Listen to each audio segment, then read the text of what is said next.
training.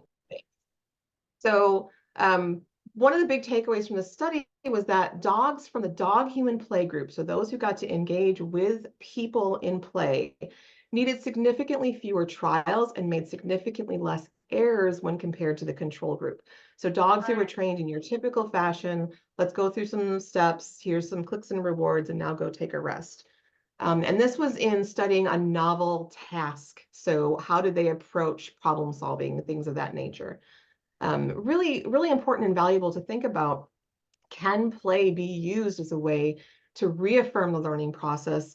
And there's research in humans and children, or in children, but also in adults, that playing helps us remember things better, right? If you turn things into a game, we use the acronyms and all these different things that you learn in education about how to better memorize stuff. A lot of times it has to do with things that are related to play, singing or making up silly little sayings, things of that, like that. So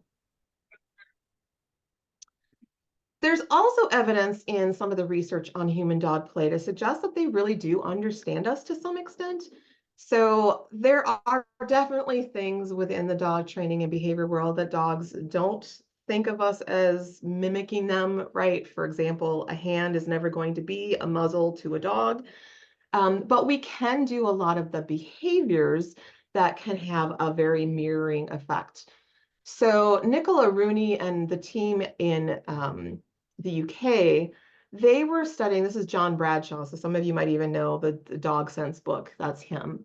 But what they found was that when humans performed play bows and play lunges, that actually increased the frequency and duration of their interactions with their dogs. Dogs responded to that. Their behavior actually changed from one of kind of being around in the space but not really engaging to being actively engaging with the people. And in our research on human dog play, we're actually finding that the more vocalizations and the more interactions that we capture are coming from people who start to do these kind of play stomps and things where they're mimicking their dog. They also found that whispered vocalizations followed play about 56% of the time. So people who would come in and kind of whisper at their dog or kind of, hey, hey, to their dog, that kind of thing, would really have an impact on how quickly the dog engaged, the way that the dog engaged. And so really thinking about the fact that there are things within their play suite that we can mirror in order to get more play. Now, Patricia Simonet, unfortunately, she's no longer with us, and I want to emphasize that I'm sharing anything I share from her work, I'm doing so with the permission of her widower. But she did some work in the early 2000s looking at something called the play pant. She wanted to understand whether or not dogs laugh. And for a lot of us who spent our lives living with dogs, we probably hear this and go, well, of course they do. But from a scientific perspective, we don't really have a lot of the evidence to say yes and what does the laugh look like until recently. So a team and I started going back, and this is very early in the works, but started going back and thinking about play vocalizations. When humans laugh, what are the components of laughter and how do we break these things down? And so one of them is the actual audible sounds that can be just part of like a byproduct of play and exertion, but then also the function of it. So what is it doing to kind of engage or re-engage in play? Much like the play bow, laughter can often do things like, hey, this is fun, I want to continue, do you want to continue? Or hey, that thing I just did, I was just joking, I'm really sorry. So that similar kind of signal can be happening. And part of her work that supports this is that she did playbacks of this canine play pant in a sheltered environment, and the dogs who heard the playback had significantly less stress behavior and less vocalization than the dogs in the shelter that did not have the playback, that were the control group. So there's definitely something in this communication that can have an impact on the dogs that hear it. It's not just a byproduct. The unfortunate thing with her work is that it never ended up actually going through peer review and getting published. It was all work that she delivered at conferences and unfortunately didn't have the chance to actually write it up and submit it. So in 2021, my team and I started to do exactly that. We captured with human dog play the actual play pant that she was talking about. So if you look at the top image here, Toldy play pant, this has filled with these bright bursts of red, right? And in auditory language, those are high amplitude sounds, or in other words, forced breathy exhalations, which is how Simone defined them, that are the beginnings of laughter, that they're that initial kind of syncopated push of air. It's not a growl, it's not a bark, but it's more than just panting. And on the bottom, you can actually see Toldy's resting pant. So the resting pant here is exactly what you would expect to hear in a dog. It's very, right, rhythmic. But when we hear the play pants, what we get is actually sort of like a syncopation. So the dog will actually sound more like, right? And some of you are even smiling, probably because you've heard this in your dogs and you've wondered, what is that sound? Or is this something that they only do during play? And in fact, it is. We found that it was almost always during play. The occasions where it didn't happen during play, it was happening when they were being tickled during their shared rest, or they were actually getting toy play in the training phase as part of their reward system. We also then found that this also aligned with a lot of play behaviors. So play bow, play face, play stomp, right? A lot of those things that we typically see in the suite of dog play behavior, we were also hearing this auditory sound with that. So it definitely tells us that there's something here to further investigate, and we're working on doing exactly that. This is going to be a brief video of Macy and Loki, part of our shelter dog work in Idaho, which I'm working on getting going here in Wisconsin and Minnesota. But you're going to hear Loki laughing, but it's going to be a very specific time. So he's panting at first because he's excited, he's stressed, he wants the ball. She asks him for some behaviors, in which case his pant becomes much more steady. But then when she starts to really play with him, you'll start to hear that more syncopated sound. And I'm using what we captured in the video because his is so loud, you can actually hear it on the video camera, not just the audio recording.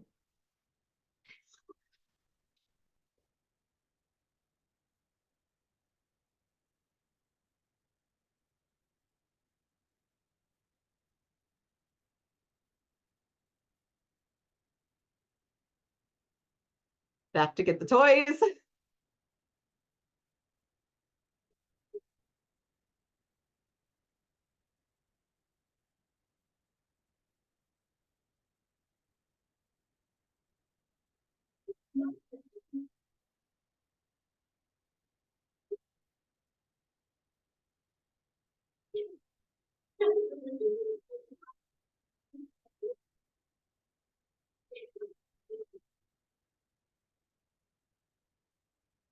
And so Loki does start to have a little bit of kind of an underlying play growl with his laugh.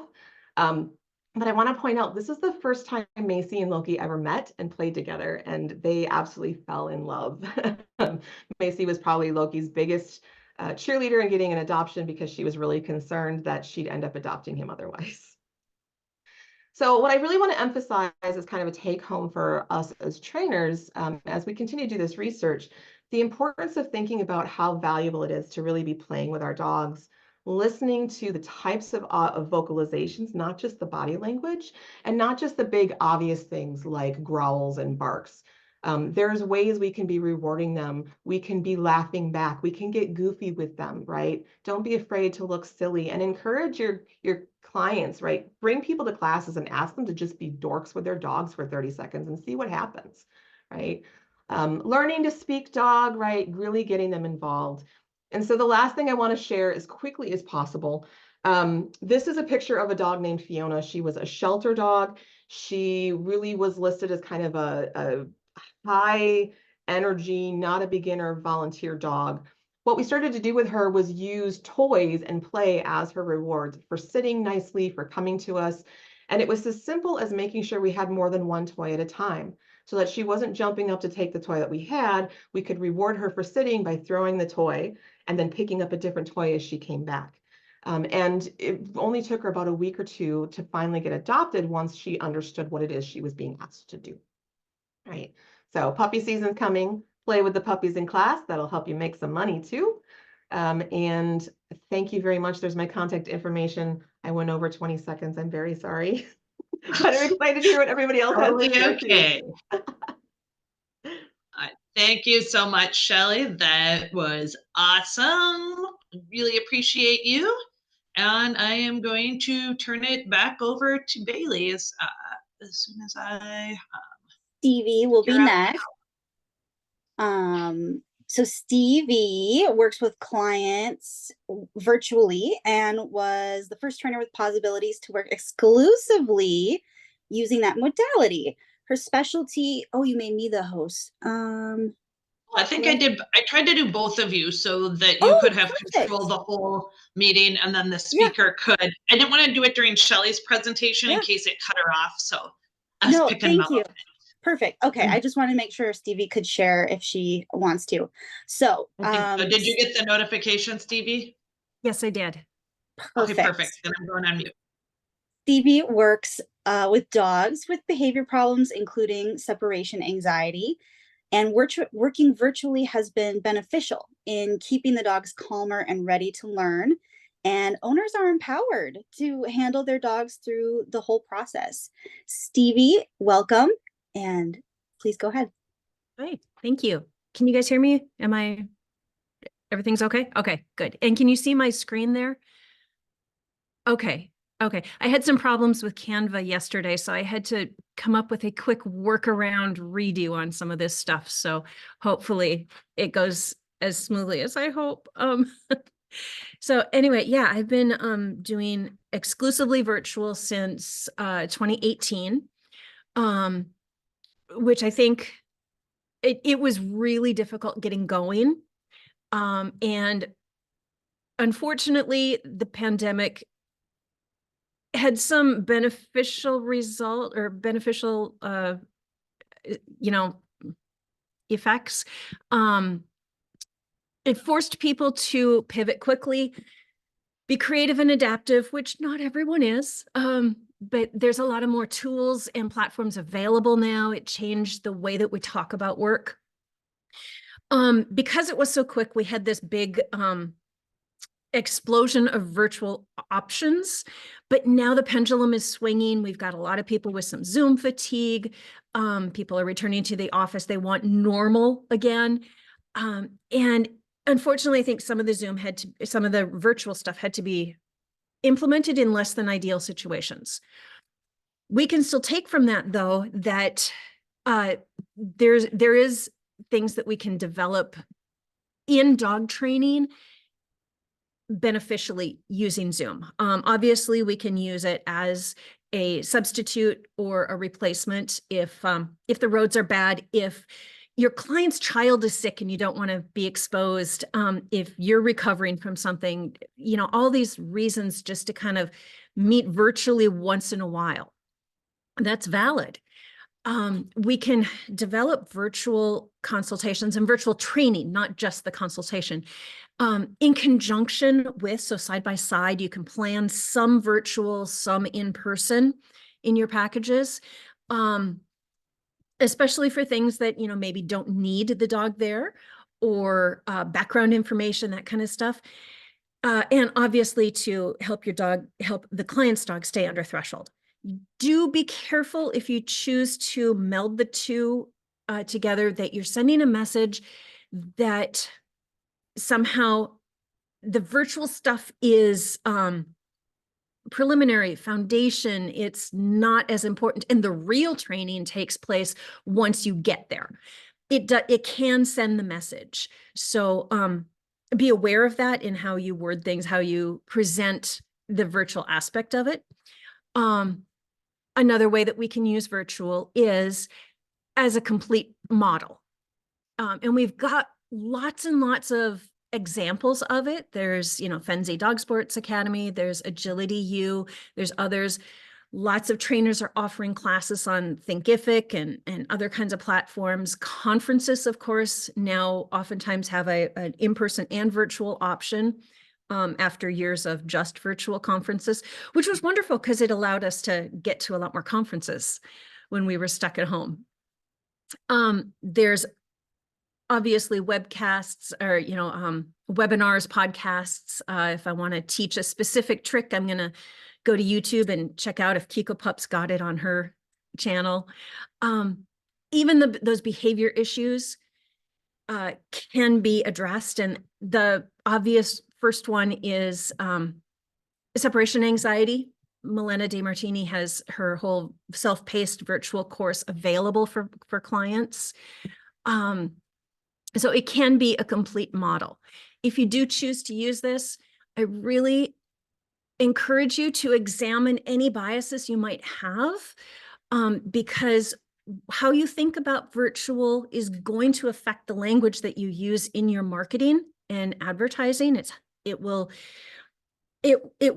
change the way that you talk about it to clients, and that will affect the way that your clients accept it and work with it, and it will affect your outcomes.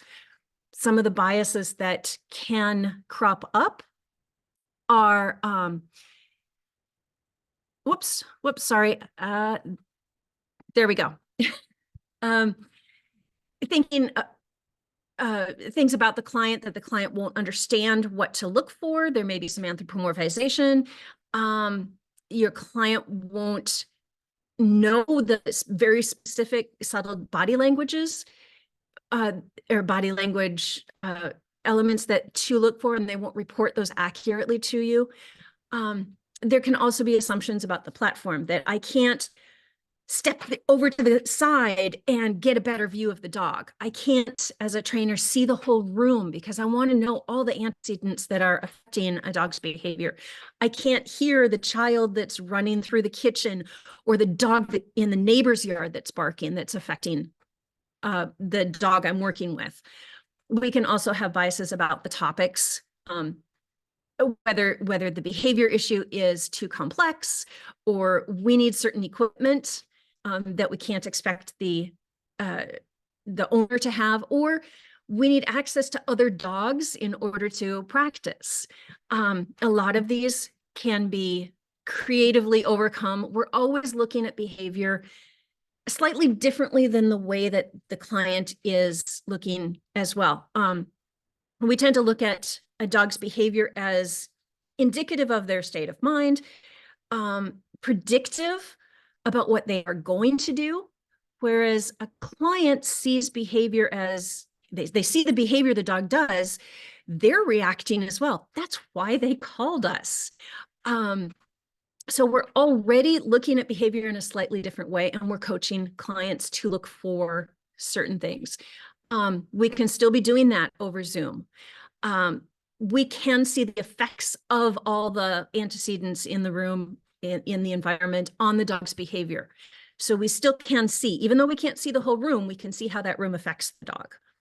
Yes, some issues are more challenging, but we can certainly be creative in how we get around that. Again, we can use some in person occasionally, depending on your situation. Since I live so far away, it's hard for me to get to a client. But there are creative ways that we can do that. Let's see. Some of the things that you can do to develop your presence as an online trainer is to find a niche or two. Be the expert in what you want to do and in what you want to teach. Instead of, most of us start out as kind of generalists. But if you can develop a specific interest and make that part of your language on your website, on your marketing message, all of that will drill down into something specific that you can sell to specific clients. The other really important thing, and these two are very closely connected, is who is your ideal client? Who do you like teaching? Obviously, with virtual, you're not limited to a neighborhood or a zip code, but you can define your client in terms of age, family status, the activities that they enjoy, kinds of dogs. You can be a herding dog expert or a terrier person. You can focus on whether the clients are big city apartment dwellers and focus on barking and meeting strange people in the hallway. Or you can focus on suburban with kids and bicycles and toys and yards with more room. So find out what your favorite clients that you already have, find out what they have in common. And that will help you determine both your niche and your ideal client. You can have more than one niche. You can have more than one ideal client, but write it down. You're not going to be publishing your ideal client, but you are going to have that posted on your desktop when you write your advertising copy and your marketing message. Be picky and choose wisely. And that goes both ways because you really want your clients to be picky and choose you wisely as well. So keep that in mind. Create packages that are specific to your client's needs. And in doing that, you can focus on those specific issues that you want to address, whether it's manners or a behavior issue. The way that you write your marketing message will help those clients self-select. They're going to be attracted to what you're saying, and the ones that aren't interested in that won't be contacting you. But it's one way to identify and help yourself stand out from the pack. So pricing should reflect your expertise as well. And I'll talk a little bit more about pricing later.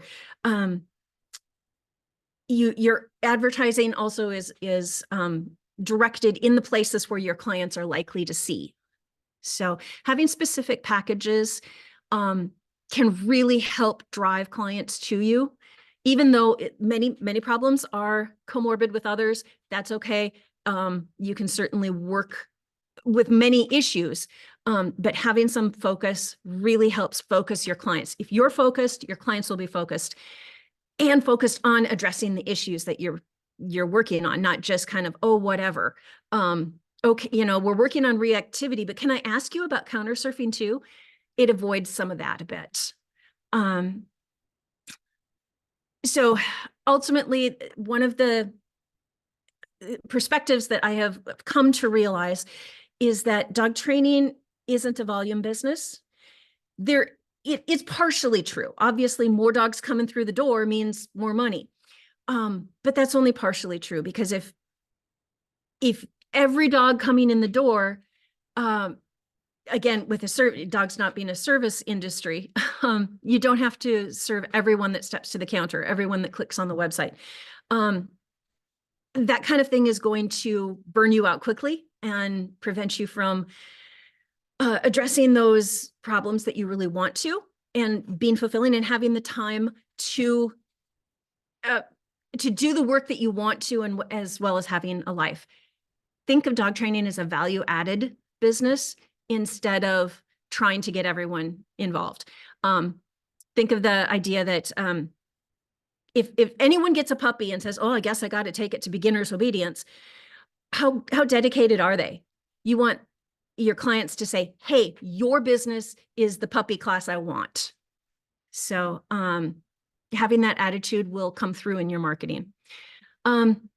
Please do value virtual training equally to in-person training. It is not less than. It's got a lot of challenges and a lot of opportunities to grow. Offer those services within your expertise and your niche. You can still take clients that are not your ideal. You can offer classes that aren't within your niche. It's not about moving out of your lane, but staying, offering something to help you grow in another niche too. With virtual, it is really easy to fall into the habit of, well, send me some video. I'd love to see your dog when you're practicing. I'll watch it and respond. If you do that and you're offering more contact hours with your client than you would if you were in person, you're really devaluing the virtual nature of what you're offering. So if you offer video review and more email responses than you would if you were teaching in person, charge appropriately. That's part of the package. You can have packages of, virtual lessons plus X amount of time of video review. Being clear, customizing your materials to the video format. Not everyone is a designer or a video editor.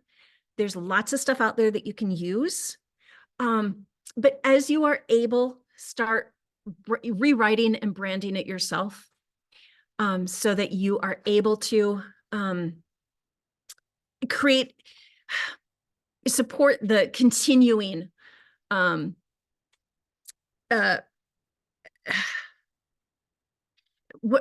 sorry.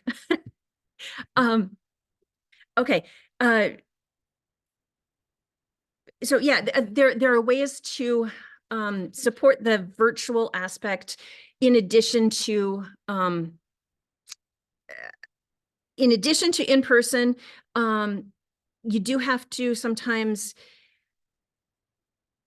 split your behaviors a little bit more in the way that you present things. And that comes out in your materials and your video examples, things like that too. So I guess I am just about out of time here. So thank you. And there's my contact information. So I will go ahead and turn it back over. Thanks so much, Stevie.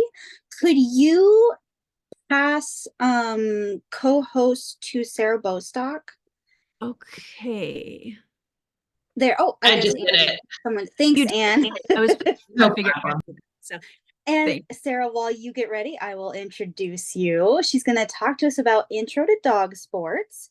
And with 2 degrees in animal behavior, Sarah takes her knowledge and experience in canids behavior to help bridge the gap between humans and dogs. While Sarah's experiences range from covering captive carnivore husbandry, laboratory ecology experiments, puppy development, police and working canines, behavior modification and rehabilitation, and therapy and service work, her passion lies in dog sports. She believes dog sports aid in better relationships, improving quality of life, bridging the gap between humans and dogs. Sarah enjoys focusing on getting new people involved in different dog sports. Sarah, I'm excited to hear what you have to say. Go ahead. Oh, thank you. Thanks everyone for being here today. There are a lot of dog sports. So this is just a quick intro, introducing what each one, well, not each one, not even because there's so many, but what some of the more popular ones, especially in the Minnesota area, your dog or your specific client dogs might excel in, and how to potentially get involved in those.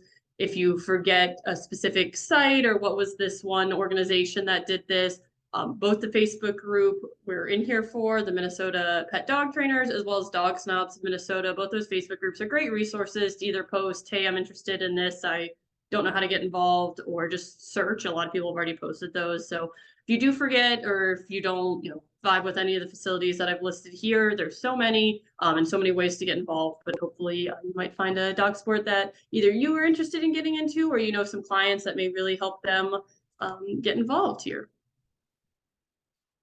All right, so I kind of broke it into categories. This is just how I've organized it for this. This is not an official way by any means, but if you're looking at dogs with, toy drive, prey drive, these are the categories that they may more excel in, but it does not mean a dog with not high prey drive may not excel in some of these. So looking at prey drive in particular, the first one to look at is going to be our lure coursing. I like specifically to look at FastCat. I'm lure course safety certified, and it can get a little bit hairy with some of the turns and some of the coursing ability. So personally, I stick with FastCat, but and it's a good beginner sport to stick with. But if you know what you're looking at, if you know your dog really well, some of the other coursing can be a great way. Lure coursing itself is going to be a lure, what they call the bunny, back to that prey drive. The bunny is usually a white plastic bag on a line that's motorized and runs really fast. So your dogs are using their innate prey drive to chase that. This is great. It doesn't offer a lot of, you don't need a lot of training to get involved. I will say the only thing with being a beginner sport, if your dog or your client's dog is very reactive, these trials tend to be very hyped. So they may want to check it out first, make sure it is a good fit, or do a little bit of training and behavior mod before they go. If they're really set off by other dogs barking, it may not be the first thing they want to try out. Or there are some places that offer, private of a machine offering. But this is fun. You do get ribbons for competing against yourself. You're earning enough points the enough time you do it, so you don't have to feel pressured competing against everybody else. I'm gonna hop back. It looks like the computer skipped one of my, here we go, skipped one of my slides. So why dog sports in general? Enrichment stimulation. This is a great way for dogs to hit both mental and physical. Typically, dog sports are hitting both of these. Some range more into one or the other. You know, scent work may be a little bit more mental than it is physical. We just saw the prey drive is probably a little bit more physical than mental. Typically, dog sports are hitting both our mental and physical stimulation and enrichment. We talked quickly about that prey drive because we skipped this slide, but tapping into natural genetics. You know, we don't want dogs pulling us over, especially on a wintry day like this, chasing a squirrel. But a lot of dogs have that innate natural behavior. So when can we give them an outlet to do that? Dog sports can be a great way to, you know, here's a behavior you have, and I don't want you normally chasing squirrels or herding sheep on the daily basis, but when can we get them into an area where they can use their natural genetics? That goes for that outlet of unwanted behavior. The big one for me is building that bond between the dog and the handler. This is a great way. We heard earlier about play, and if you're having fun with your dog, we saw how much that helps improve their quality of life, helps improve your relationship, how they're just having a better time. So doing dog sports really does, you know, build that bond. You get to know your dog better, and it's quality time between the handler and the dog. How many household pets do we have where the dog gets, you know, some training, but they're not necessarily the priority? We got kids, we got work, we got all of this. This is dedicated time between the handler and the dog. We mentioned the increased quality of life. All of the things mentioned before are going to help increase that quality of life. Another thing can be breeding stock. If you or clients potentially thinking about breeding and you're like, does my dog give back to the world by, you know, reproducing? Dog sports can be a great way to say, like, oh yeah, they're good at some things. This could be really good. Or like, oh, they're really not great at things. Like, are they a good companion dog? It doesn't mean a dog who doesn't do dog sports isn't breed worthy, but it can be a good sign to say, hey, maybe this dog should be considered. Lastly, everyone likes winning. Who doesn't like a nice ribbon? Dog sports are known for a lot of good ribbons. So hopefully finding a dog sport in here, there's a lot of good ways to win. And like I said, Fast Cat, you're more competing against yourself. So you don't need to feel always a big pressure, but if you're really competitive, there's some really competitive sports out there as well. All right, heading back to our prey drive slide. There we go. Next, going into our rat hunting. Here up in this area, we have kind of three main sports for rat hunting. Barn hunt's going to be our large one. There's also rat games, which is very similar. And NASDA has a rat portion called urban locating. In these sports, the rats are hidden in a safe containment, looking like that tube that you see in the picture here for barn hunt and rat games, and more of a cage called a quarry for NASDA. So the dogs are finding those rats and alerting. It can also be an active alert, which is nice. Unlike other scent work, we want more of a passive alert. The dogs can be eating these tubes to let you know if that's how they want. This one, depending on the dog, can be, some people just sign up and compete. Some dogs and people like a little bit more practice. This is some great areas and organizations to practice with here. The nice one about this versus our lure coursing is it is all year round. Obviously, lure coursing, we need safe ground. So a day like today is not safe to lure course, but a day like today, you could indoor barn hunt, absolutely. So a lot of great, or any of those, a lot of great ways to get involved here. The hardest part, honestly, for most of these is knowing the rules as the handler. There's a lot of little nitpicky rules, so reading the rule book may be harder for you than your dog actually competing. Most of the mistakes I see in these sports are handler error, not so much a dog error. They're out there finding the rats and they love it. But a lot of these rat hunting sports are also very beginner friendly. So looking into those if you're not really sure what to do. And all these prey drive ones are nice because they don't necessarily require a lot of training before trialing. Some of the sports we'll get into require some of the bite sports, some agility. You're going to be doing a lot of upfront training before you hit the trial field. These require little to none, and you can hit a trial field within a few sessions if you are comfortable doing so. And a lot of these places, it's offered under the where it's offered, different facilities, different areas, different companies that offer training for it. So if you're ever interested in like, I just want to do it for fun, I never want to compete, that's too much pressure. Also really good to just get involved and do it for fun. The dogs don't know what a competition is. It's more about you and your dog bonding.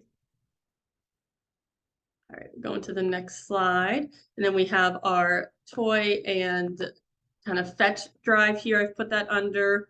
Huge disc dog community up here in Minnesota. It's really nice, very welcoming.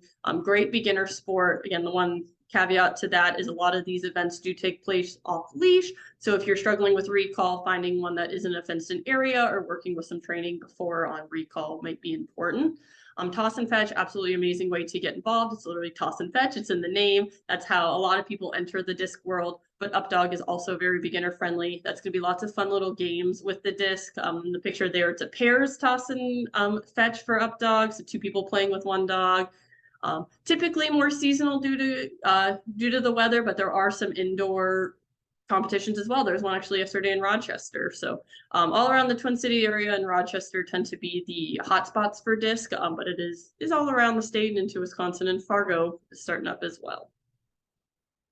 Dock diving, that can be a fun one. Kind of 3 different organizations here, NAD, and actually the owners of NAD are local, so that's really cool. Dock Dogs and UKC Dock Jumping, all very similar. There's a few variations, but typically it's going to be the dog jumping off the dock and how far they go. If they love swimming, or if they love fetch and taking toys, this may be one that they would excel at. This can also be a great beginner sport as well, although sometimes jumping off the dock requires a little bit of confidence boosting if your dog's a little bit weary. I know my dog in that picture took her a little bit too. Obviously, outdoor pools are going to be seasonal, but there are some indoor pools in the area, so those can be all year round. I know that people offer lessons. Swimming itself is very healthy, very good for conditioning, so this is a great one on that physical side of that stimulation. Agility, this is going to be one of those that, not that it's bad for beginner people, but it does take a little bit more upfront training before you're going to step onto a competition field if that's your goal. Again, a lot of places do offer just for fun where you never have to compete and you're doing some fun things with your dogs. Lots of different venues for these. Some of them are listed up here. So you are directing the dog through preset obstacles. It's a team sport. Most of these are team sports, but this one, you're directing the dog. You're right out there with them. You're doing a lot of the work. Obviously, they're doing a little bit more compared to dock diving, where you're just throwing the toy off. You guys as a team are doing a lot, so that's really nice to see as well. A lot of different places offer this one all around the state for sure. And the nice thing is there are some outdoor places, but a lot are indoor. So even on a day like today, you could be running agility with your dog. And this is great for all breeds. I just started with my pug. So a lot of these, you might feel like they're breed specific things, but we can, if they have, my dog has food drive, they have toy drive, they might really excel in agility. Again, it's a team sport. It's a lot about that bond between you and your dog. I'm going into our hunt drive and food drive, a lot of scent work here, kind of categorize a lot of the different organizations in scent work through and tracking. Not going to go too much into that. And there's a lot of types of scent work. These are kind of more our main ones, but it doesn't even begin to cover all of the types of scent works out here in the world. So the dogs are going to use their nose to find that predetermined scent or odor. As I mentioned earlier, this one's a little bit more mental than it is physical, although there's physical aspects as well. A lot of our scent work is going to be using more essential oil. Birch is a very popular one. However, there's even like working dog competitions. So you're going to be looking at narcotics or explosives, so black powder or similar for finding that odor.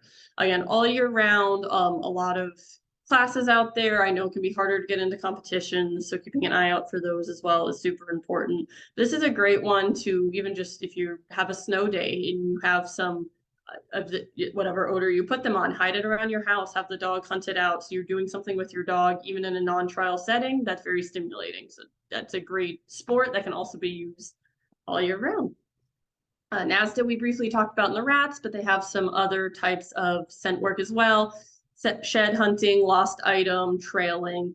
So an opportunity for all dogs to engage in scent games, historically scent work, and a lot of, especially like rat hunting, things along those lines were a little bit more, you have to be this breed. Even Earth Dog today, I didn't mention it, but Earth Dog is breed specific. So NASDA is really trying to have, again, all breeds be able to participate. We have Woody, a Basset Hound here doing some shed trailing there. So different types of scent works, and it's going to be different. NASDA is a little bit different than more your essential oils, finding them in boxes, finding hides there. It's going to be a little bit more real world applicable. Finding a rat in a basement, again, the rat is safe. Finding a shed in an antler shed in a field, more urbanized field too. So that's a way to bring all dogs into the scent work side and a little bit more real world applicable than some of our competition scent work. All right, next slide should be going. Maybe going to the next one.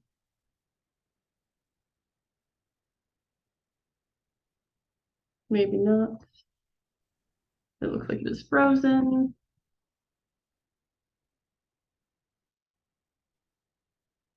All right, just bear with me 1 second. It does look like the computer froze.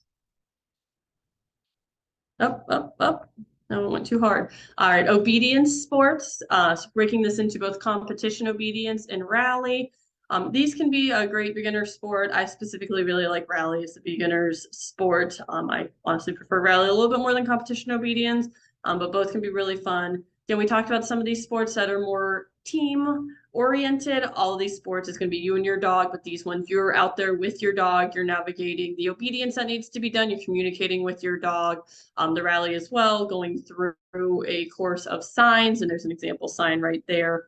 A lot of places in the area offer lessons for this, so this can be a really good one to get into. And I really like the bond it builds because you're communicating with your dog the entire time. Obviously, there's rules on how you can communicate, what you can do.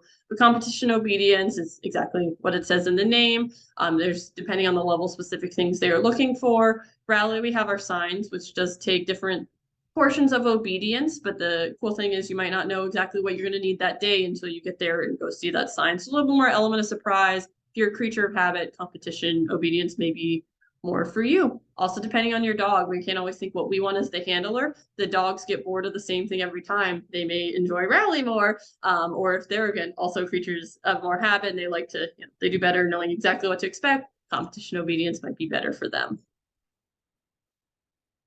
All right, we're moving on. If it lets us move on, perfect.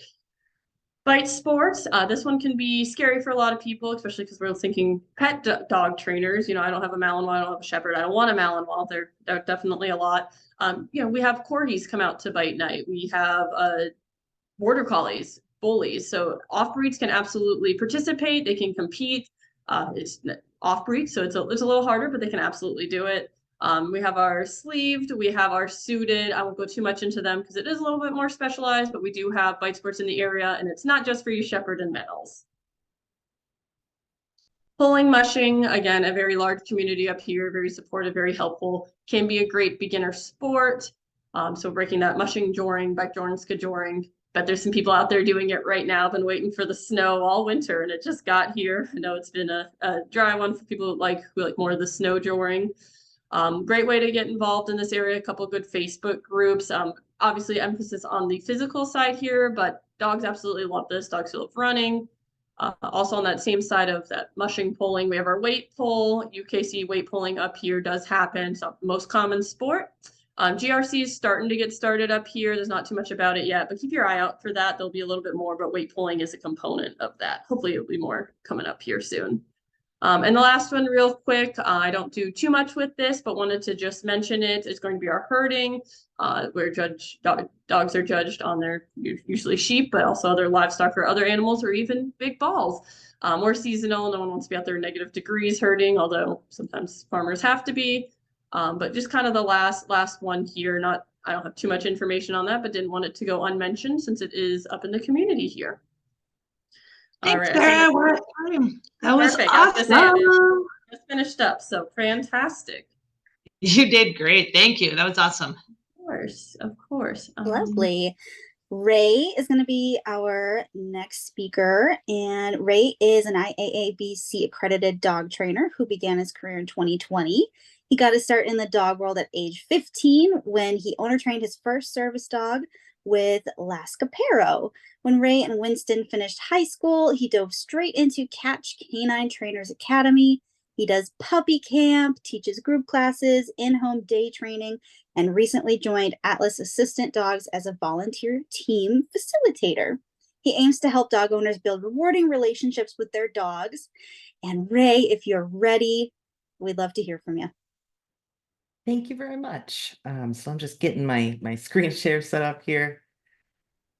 There we go. All right, are we able to see it okay? Perfect. All right. So thank you for having me. So I'm a younger trainer. I'm 23, so I'm new to the industry by default, but I plan to be here for the long haul. I appreciate the warm welcome. All right, so why do we want to improve accessibility for service dog teams? So isn't accessibility the law? So service dog handlers, they do have rights. They're defined by the Americans with Disabilities Act, Fair Housing Act, Air Carrier Access Act. States have different laws. But most people lack an awareness or understanding of these laws. That includes some service dog teams as well. If a service dog team, needs to handle a discrimination case in court, their community has kind of already failed them. And disabled folks, it takes a lot of time and resources and energy that disabled people may not have. So it's difficult to enforce these laws, as somebody that has been discriminated against. So we can do so much more to support disabled people than just parroting the laws. But, and I hope this doesn't break any rules, I'd love to do a little pop quiz. So you can join in and you can just blurt out your answers when you have them, because I won't be able to see your hand raised with my presentation view or anything. All right, first question. You work at a business or state/local government facility, and it is unclear to you whether someone's dog is a service dog. What 2 questions can you ask? Is your dog a service dog? And what do they What are they trained to do? Perfect. You guys got it. A+. So is the dog a service animal required because of a disability? And what work or task has the dog been trained to perform? Very, very nice. Are service dogs in training granted public access rights? Yes. Depends on the state. You got it. Yes. So it does depend on the state. In the state of Minnesota, which is where I'm located, yes, they are. Any person that is training a dog to be a service dog is allowed to be in public. So research your state's laws. I have a table that I'll link at the end of this presentation. It's good to know if you're traveling as well. Do service dogs need to be certified, registered, or possess identification in order to get public access? No. Correct. Not in the USA. Yeah.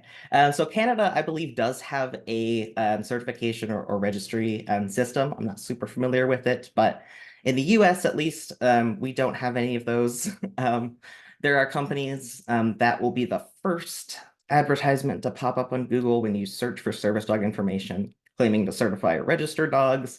Those are unfortunately scams, or at least they're not legally valid. They don't even need to be labeled or vested. So Beetlejuice, when we go to, do grocery shopping, if I forgot his vest, which I haven't, but if I did, he would still be allowed in public. They don't need to be labeled in any way. Does a hospital have to allow an inpatient with a disability to have their service dog in the room? Yes. Got it. Thank you, Juice. Yes, my roommate's coming in and out, so he's gonna make some noise. So generally, yes, aside from sterile operating rooms, generally not pre-op though, but sterile operating rooms or burn units, where the presence of the dog fundamentally alters the nature of the environment. So it's pretty specific. Right, you guys did great. So this one I'm going to go through kind of line by line. We're going to first talk about what we can do as a business owner or a healthcare provider to improve accessibility for service dog teams. So the number one complaint or issue that service dog teams report is, businesses or clinics denying access. Happens all the time. My partner went to the dentist recently. They've got some complex dental care needs, and we had one dentist office straight up turn us away. We showed up, Ollie was well behaved, he was vested, he was working, and they said that we can't come in unless we present his registration. So they straight up did not get to have their really urgent dental care. It happens pretty frequently. Best thing that you can do is read the ADA, print signage, post it in your business where people can see it. employees included. Make sure that you have a plan. If you have employees or customers that have allergies or fear of dogs, okay, we generally cannot, prevent a service dog from being in the building if there's someone that's allergic or afraid of dogs. You have to be able to accommodate both people without taking away freedom from disabled folks. And then make accessibility info easy to find. So on your website, on your Facebook page, at the front door, you should have your like pet policy posted. I want to be able to know that before I go to an event. Where your accessible entrances are. So if I need to, if someone using a mobility aid or mobility service dog can't get up the stairs, where do they park? How do they get in your building?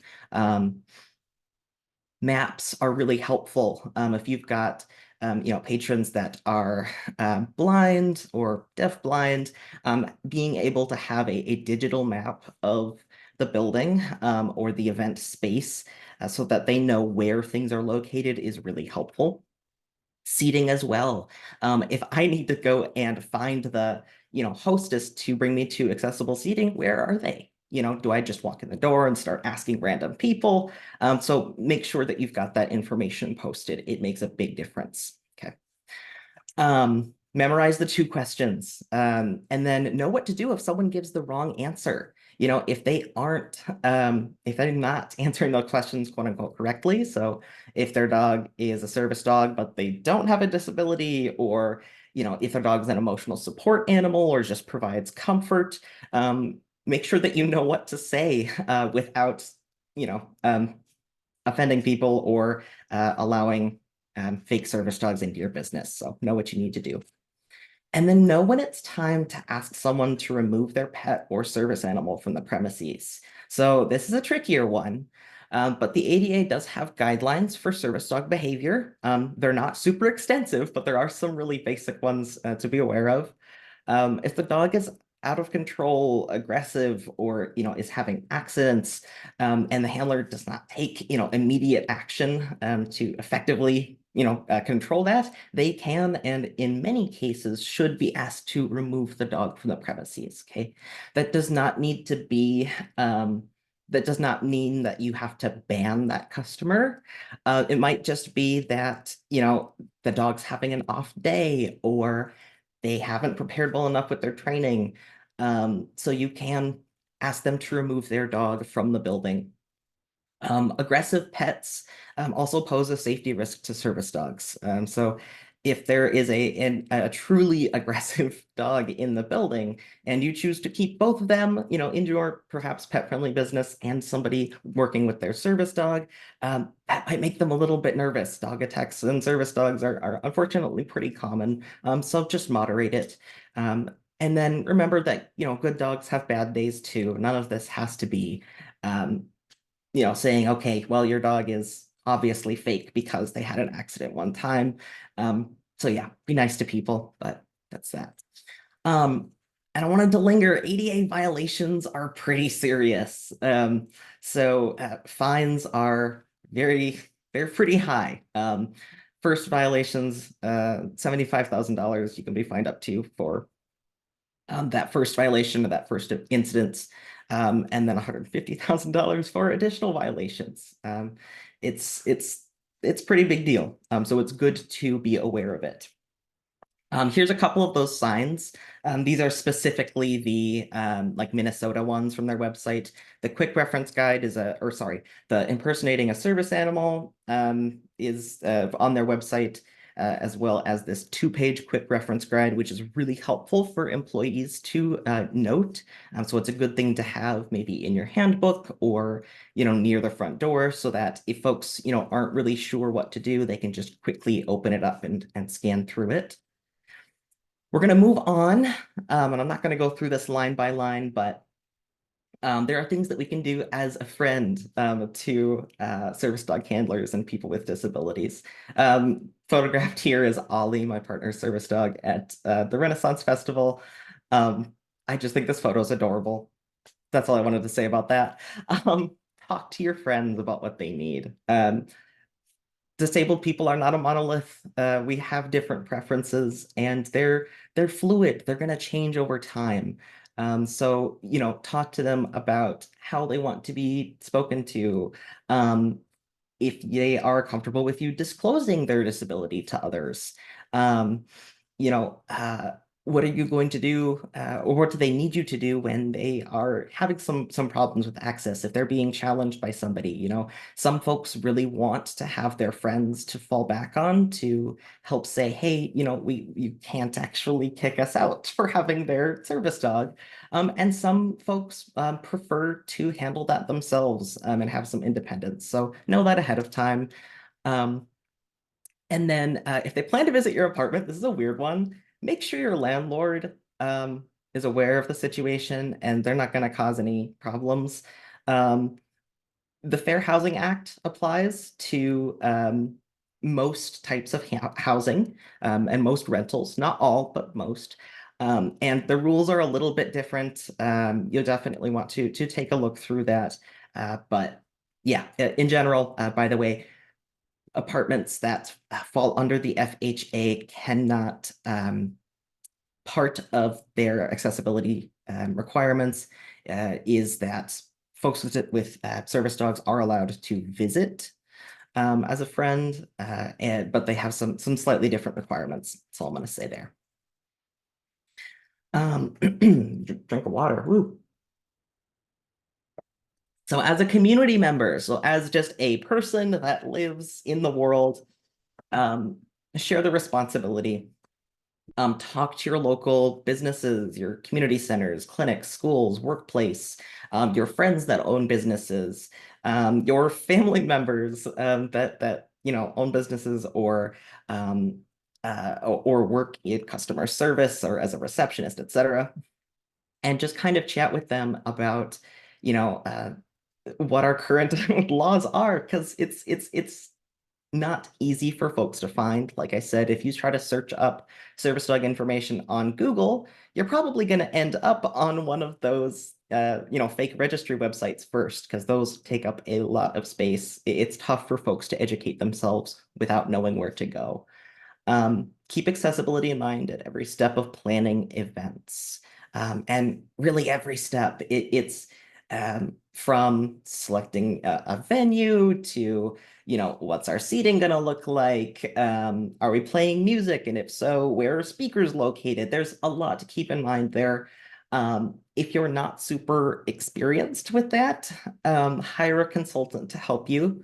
You know, if you have a larger business or a bigger event, you might want to search for somebody through your each state should have employees, government employees, whose job it is to consult with businesses and help them be ADA compliant. But if it's a smaller event, maybe just a party, you know, or a little event in your community, if you have friends that are disabled or that are service dog handlers that are experienced with this stuff, and you would like to ask them for their help, I do recommend compensating them for their time, because a lot of times that kind of accessibility consultation stuff goes unpaid.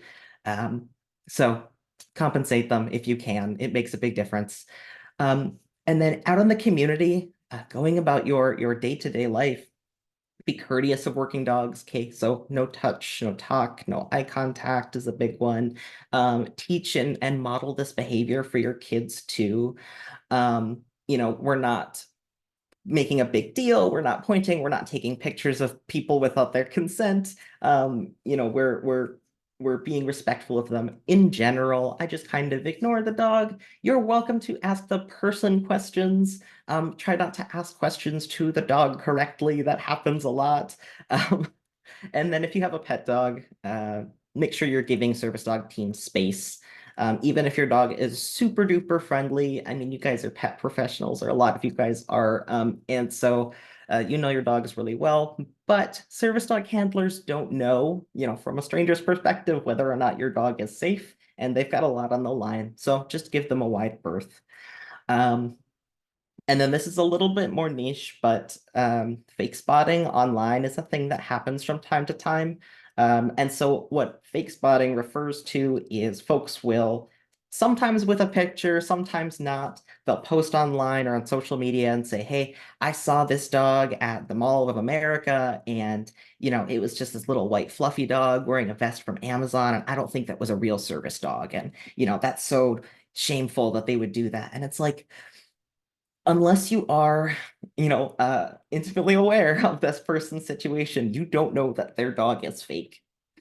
And service dog handlers and owner trainers especially have already got a lot of anxiety about this. And it's also not helpful if there really is somebody that has a dog in a public space that should not be there because their behavior is disruptive or because this is not a pet-friendly business and they should not have pets or impersonating a service dog. That's something you should bring up with the business owner or whoever is in charge, to have them, speak with that person or enforce their own policies. We don't need to go on social media and assume that a dog is fake because of the way that it looks, or the way that it was behaving for, 30 seconds. Of course, there are fake dogs, fake service dogs, and of course, some of those fake service dogs are very obvious, others are not. So please be respectful online. All right, I'm gonna wrap up here. I lost my timer, so I have no idea where I am on time. But for the You're resources, just about there. I kind of screwed up timing you too. So go ahead and finish. yeah, I'll finish up. Thank you. So these are some links here, and then if you want to email me or you can find me on Facebook, I can send you these links too. So they're quite long, I get it. But the table of state service animal laws here is super helpful. That free signage I showed you is on the Minnesota website, ADA, Fair Housing Act, all that good stuff.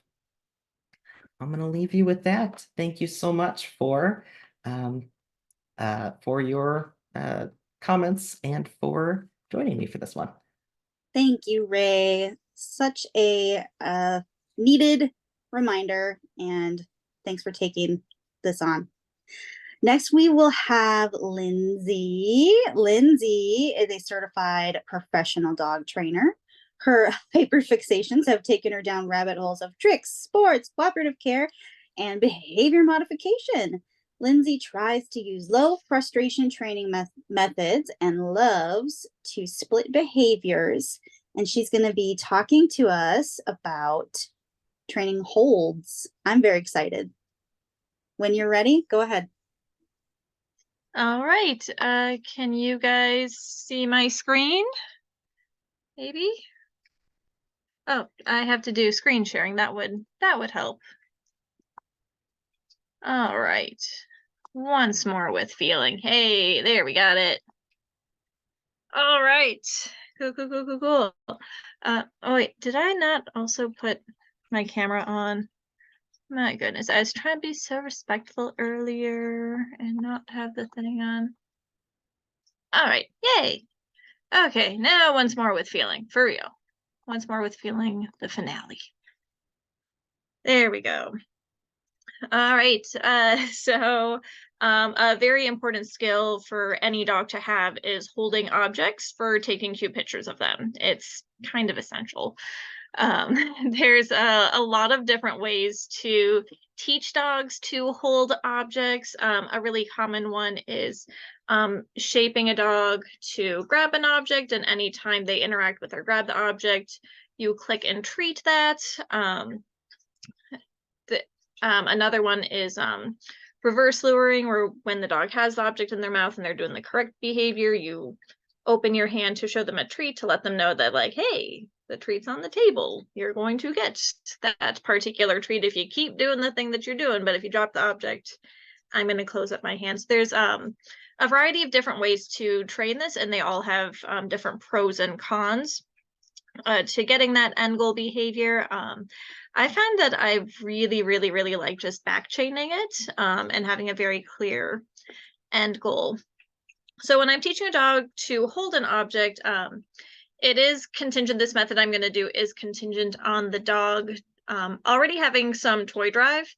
So if you do not have a high toy drive dog, I would recommend using an alternative method instead. But if you have a dog that already likes playing with toys, What my end goal is going to be, that dog, when I give you a thing, it's going to end up in my hand. You have thing, it goes in my hand. That's it. That is the end goal that you're getting to, is that somehow this has to get back to my hand.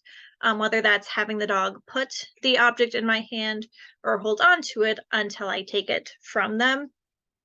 But I find using this methodology that there's only one answer for this particular puzzle that I'm giving you, that it has to end up back in my hand. That eliminates so many other problem behaviors of the dog anticipating the treat and dropping it prematurely. I see that happen a lot with the shaping method. They're like, I grabbed it and spit it out. You give me a treat now, right? Where there's like, I grab it, I spit it out, I get thing.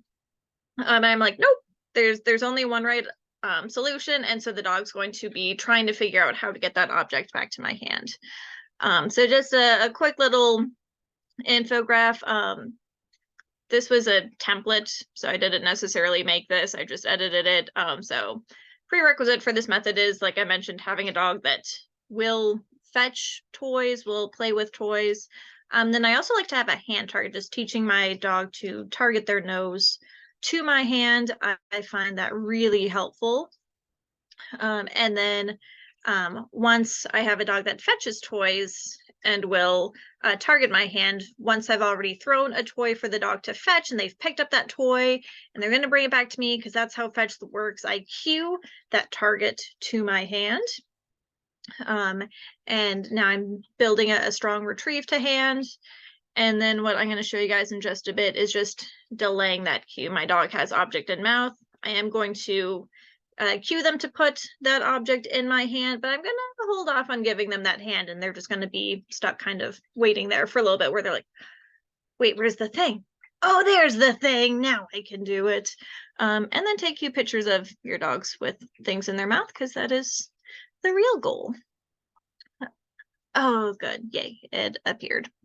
So I'm gonna I have some video examples with Mooch. So real quick, here's just step one, having your dog do a hand target. So I'm just reviewing hand targets with Mooch.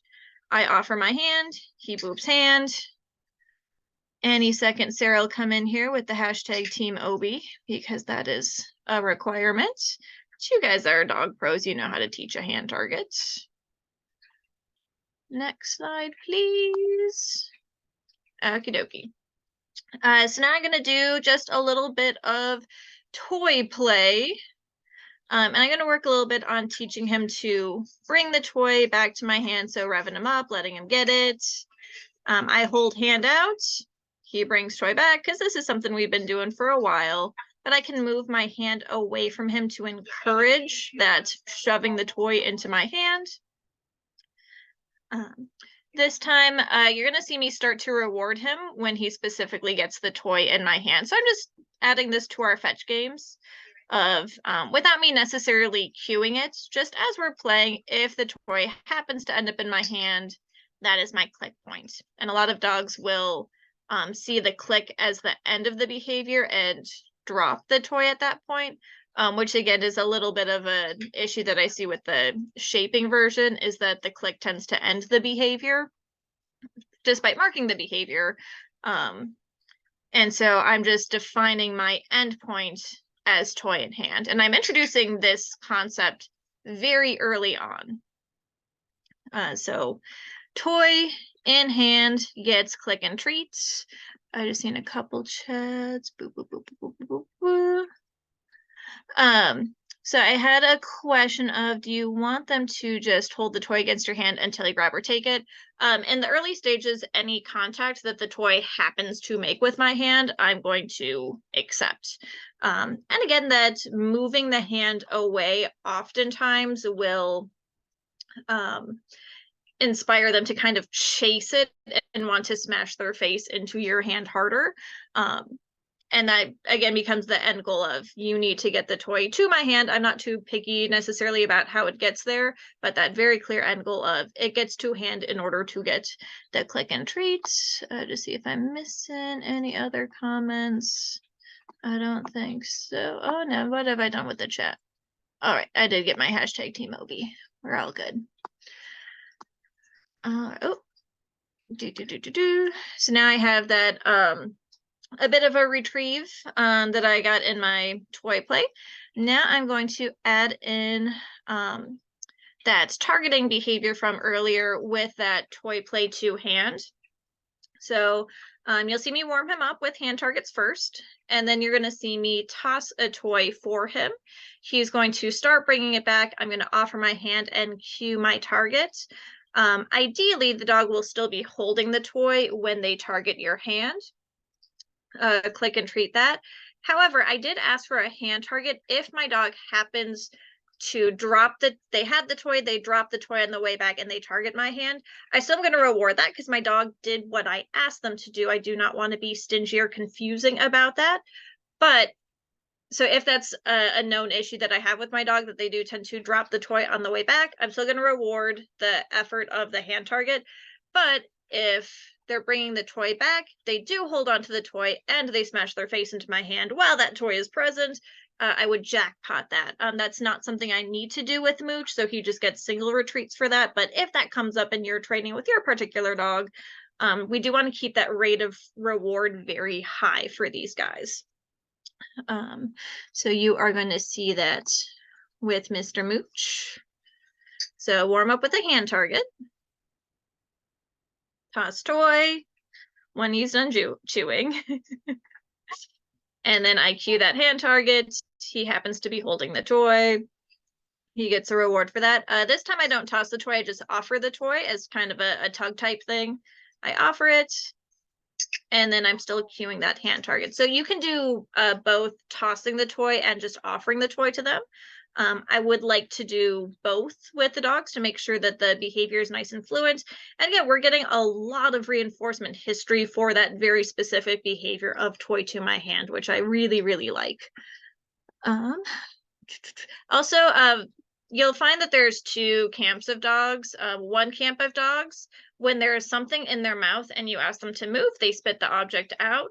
And then what I find to be the more common group of dogs is that if there's something in your mouth and you ask them to move, activating their legs makes their jaw clamp down.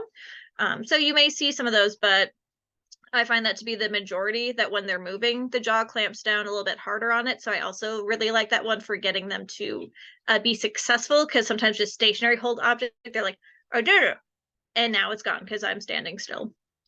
So just a little thing there. I just want to see it. There's another comment, maybe. Nope, I don't know what that was. All right. Moving right along. Nope, we saw that one already.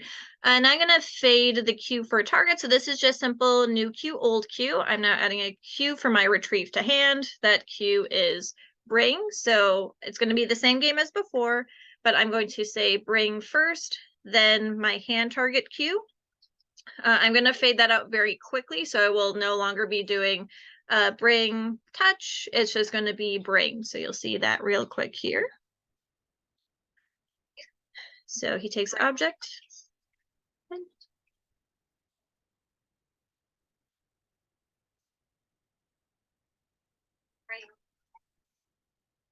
Again, he knows this game, so he's kind of doing it on autopilot. Imagine he didn't know this game. That time it was just the bring. And honestly, with him, the cue is more of the visual of my hand being out than the auditory, but let's see that. All right. So you saw I was both handing the object to him as well as doing some retrieves. And I'm going to focus a little bit more on just handing him the object. And I'm going to start to delay my cue for the bring it to hand. To help him out, I have him on a raised platform. I happen to have a pivot bowl in my space, so that's what worked. If you have something like a Mikado board or a climb, you could use that instead, or even just having your dog up on the couch. But having a little bit of raisedness to it is going to increase the probability that my dog will be stationary while holding the object, which is what I want. I want them stationary and I want it clear before I do that delay cue to hand. So I will send him to the platform, hand him the object, do a very slight delay, and then cue him off of the platform to bring the object back to my hand. So this is where we're starting to get that hold with duration just a little bit.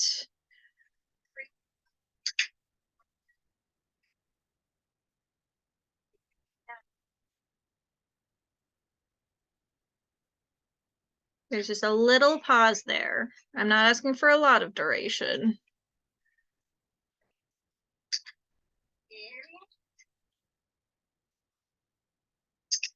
That time too, I just took the object directly back from him because that's also an acceptable solution to this. So when object is in your mouth, the only way it's coming out of your mouth is it's going back to my hand. Either you bring it to me, which does get them moving, which can clamp that jaw shut, or you can stay stationary and I will take it from you. But dropping the toy in anticipation of a treat is not the solution. So again, just a very clear signal, a very clear expectation of his behavior, which limits errors and frustration. It's going to be the same exercise as before. I just removed the paw target platform. So I hand him object, short delay, and then I ask him to bring it back to me. So we're just fading that platform. Throw in a retrieve because why not? Ask him to not bring it back to me right away. And then it goes back to my hand. And one more for that one. Having him do it from a sit. He takes objects, hold it for just a little bit, and then bring it right to my hand. This one, you're going to see me building duration. So just a little bit more time before I ask for that retrieve to hand. So take object, and then I'm not cueing him to do anything specifically, but he knows that he's not supposed to drop it. He knows it's supposed to go back to my hand. So he's like, where is it, Mom? There it is. I would not raise criteria this quickly. This is just for demonstration purposes. But yeah, he's very cute. Oh.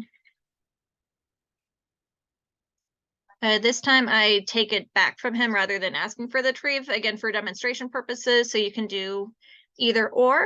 Your dog may have a preference for the retrieve to hand. That is pretty clear there. All right. And then our final step is generalizing. Do this with different objects. I recommend starting out with lighter objects and things that your dog's going to be comfortable with in their mouth. So oftentimes plushy things.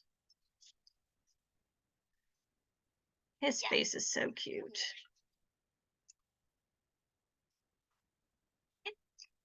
Ribbons, very important. If your dog's earning ribbons from Sarah's Sports, you need to know how to hold that. I love doing a carrier pigeon with Mooch where he passes messages from people. But yeah. All right. And that was my final slide. All right. Sorry, trying to see the comments. All right. I saw something about head positioning, but it is being very hard to read on my computer for some reason. That's okay. You can always go back to it later. The person can reach out to you. We're at time. Yeah. So I'm going to introduce this one, even though Bailey is the better introducer. We know that, but she deserves a great introduction because she's amazing. So Bailey is out of Fargo and she owns the Laughing Dog. And oh, holy cow, I had it already. Hang on. She's here to talk to us about low skill owners and clients, which I'm very excited about. And she focuses on improving function, maximizing joy, and minimizing stress for her clients and dogs. So I'm very excited to see what she has to say. Go ahead and go for it, Bailey. Thank you so much. Yes, we're going to make it work even with fewer skills. Agenda quick, we're going to talk about thinking about including items, things that you think they need in your training package, if possible, adjusting expectations, ours and theirs, extra management, and using fewer behaviors than we might be inclined to. I know taxes and stuff get weird when we start having physical items, but talk to a tax person, because a lot of times you can kind of get around it if it's part of a package. That's all I'm going to say about taxes. Don't quote me, not a tax person, but it's really important to start these folks off with really quick wins. And if you think about all the things that are marketed to us, people, humans, Americans, on a daily basis, how many things have we been told are gonna be super helpful, and then we get the thing and it's just not helpful? And so when we have folks that they've already paid for the knowledge piece that you're giving them, and then you're saying, and also you need to go procure these items, a lot of times they're just not going to do it. And then you're going to get frustrated. They're going to feel like they're not making progress. So if we can include any essential items in the package and just give it to them, it's going to improve outcomes. Alternatively, you can set up like an Amazon store. I know, not super great, but people use it and it can be helpful for our clients. And if that's not an option, sending them links directly to the items that you think will be helpful is another great option. Adjusting expectations. So I want to talk about our expectations. We love training. It's fun for us. So a lot of times we might have in our head like, oh, we have this problem, we fix it by teaching the dog this behavior and asking for it in this situation. And we often have all of our own preferred behaviors to fix all kinds of different things. A lot of times, clients with fewer skills and not enough energy to do all of the things we do, we really only want to teach them and their dog one or two behaviors. And we can use those one or two behaviors to fix a lot of things. Client expectations will absolutely need to be adjusted.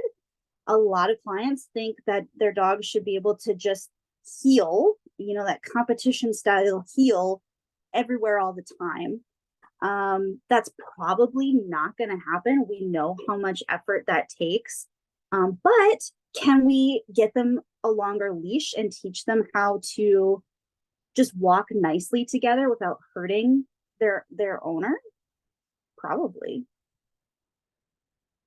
Am I going to get this client that has fewer skills to train like a dog trainer, or train the way I would like to see, crisp and clean and really clear to the dog? No, I'm going to have to sit with my discomfort at seeing poor timing, a confused dog. Probably have to take some breathing classes. But can I help them form a communication system? Probably. Dogs are pretty smart. They'll probably be able to figure out what their owner's asking from them with some help. Many clients will kind of expect their dog to behave perfectly under all circumstances. So even when visitors come, even when we go out, all these kinds of things.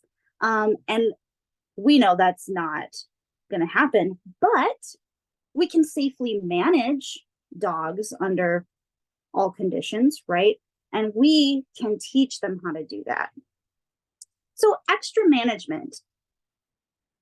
I think explaining to pet owners that even us pros, most of our lives with our dogs is actually management. Like, or maybe I'm different, but I don't train my dogs to like sit like statues until they're told to do something. I use my fence to keep my dogs in my yard. I use airlocks and gates to keep them from bolting out the door. I train a pretty good recall in case they do get out, but I'm not only training them. I'm using management every day. Buffer fences to keep my dogs away from the fence line because I don't like the fence fighting with the reactive neighbors, right? As a professional, we can tell our clients that, hey, I install window film in my house because of the barking. It prevents barking. And that requires no training. That requires no effort other than the upfront effort of putting it on. I, as a professional, I use kennels. I kennel my dogs when someone new comes over. We don't have to train our dogs to behave perfectly in every situation. Keeping a drag line, especially young dogs or dogs that have poor recall, teaching our clients that they can simply let their dog drag a leash through the house, through the yard, and teaching them or procuring for them the correct length, the correct style. I prefer a light biothane with no handle so it doesn't get caught on things. But teaching them that this is not a failure, this is normal. If you can't get your dog to come in from the yard, having them drag a line just makes it like it's a non-issue anymore. I'm gonna go grab the leash, which is much easier to catch than a loose dog, right? These things are so much easier. Long lines, instead of trying to teach a dog to heel really closely, just using a longer leash and letting the dog do dog stuff is often much easier. And then when we have an owner that is struggling to develop the right timing and all those things that we know are important, having really, really, really good rewards is really important to keep that dog interested in working with their owner. So we're going to have to help the owners understand that it's okay to use people food maybe, and help them learn what their dog is telling them that they really like and really want to work for. And the thing I'm most passionate about here is teaching our pet owners to give more reinforcement for less behavior. So we can pick a strategic behavior and use that to teach that one behavior to solve almost every problem. So this is one of my favorites. It's a control and leash game called Up Down, but it's really just orienting to handler. So first we have to teach it. We'll start with a free treat, and then as the dog looks back up, click and repeat. It's just about reorienting their attention towards the handler. No eye contact, just that head movement towards the handler. This one skill can be used for everything. And then we can take that one behavior and do so many things with it. We'll start with up downs, and this has already been taught. So we're just getting the dog back into this pattern of reorienting to their handler after they finish eating. I'm going to do a scatter to give myself a little more time. I'm going to take 2 steps and wait. And then as they start to join me, I'm just going to click for that movement toward me. And click again when they start to approach me.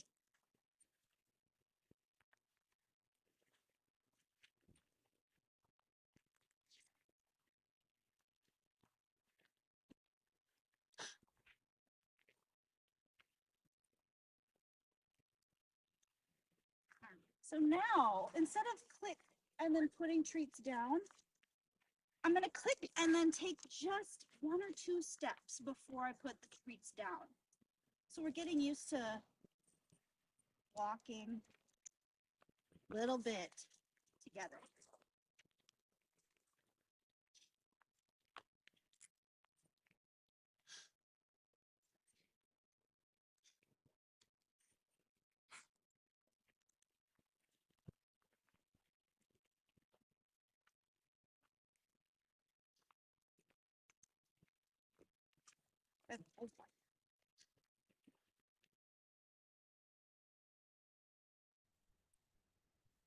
We'll start with up downs. This has already been trained, but we like to start with it to get the human and the dog back into the habit of playing the game, reorienting to the handler.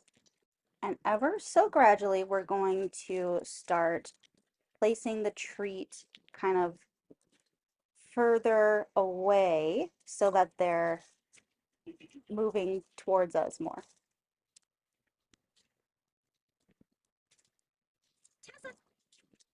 And then we can add the cue when the dog's brain is already getting ready to move towards their handler anyway. It's kind of foolproof for getting the timing right. We'll start with up downs before we even open the door. And instead of trying to get my clients to manage an overly excited dog and make them wait while they open the door and wait until they release them, I'm actually going to send the dog out first, click or praise for crossing the threshold, and then go back to our up down. Note the large treat scatter. Sometimes I do even more. This helps someone collect themselves, get out the door, shut the door. Here I'm going to use that scatter again. A lot of treats down there for them to search out is going to give the person more time to get down these steps. And we're not having these dogs rehearsing something we don't want them to. If we do this enough times, this is what we get. This is really manageable for pretty much everyone. Here's our baseline. You can see it's just, this dog isn't even thinking about it. It's just complete habit to just jump up there. This is what happened after the owners tried to teach an incompatible behavior. So they were trying to teach her to just sit instead of jump. A little bit better, but still not great. So we're coming in and we're just basically clicking and treating for orienting their head and attention towards the person that's moving. And that cuts off the jumping before it ever even starts. I pull over long before the kids get close enough to upset her. We start this game and we just keep playing until they're long gone. I'm also stepping on my long line just in case I fail and I don't want her to lunge and bite, right?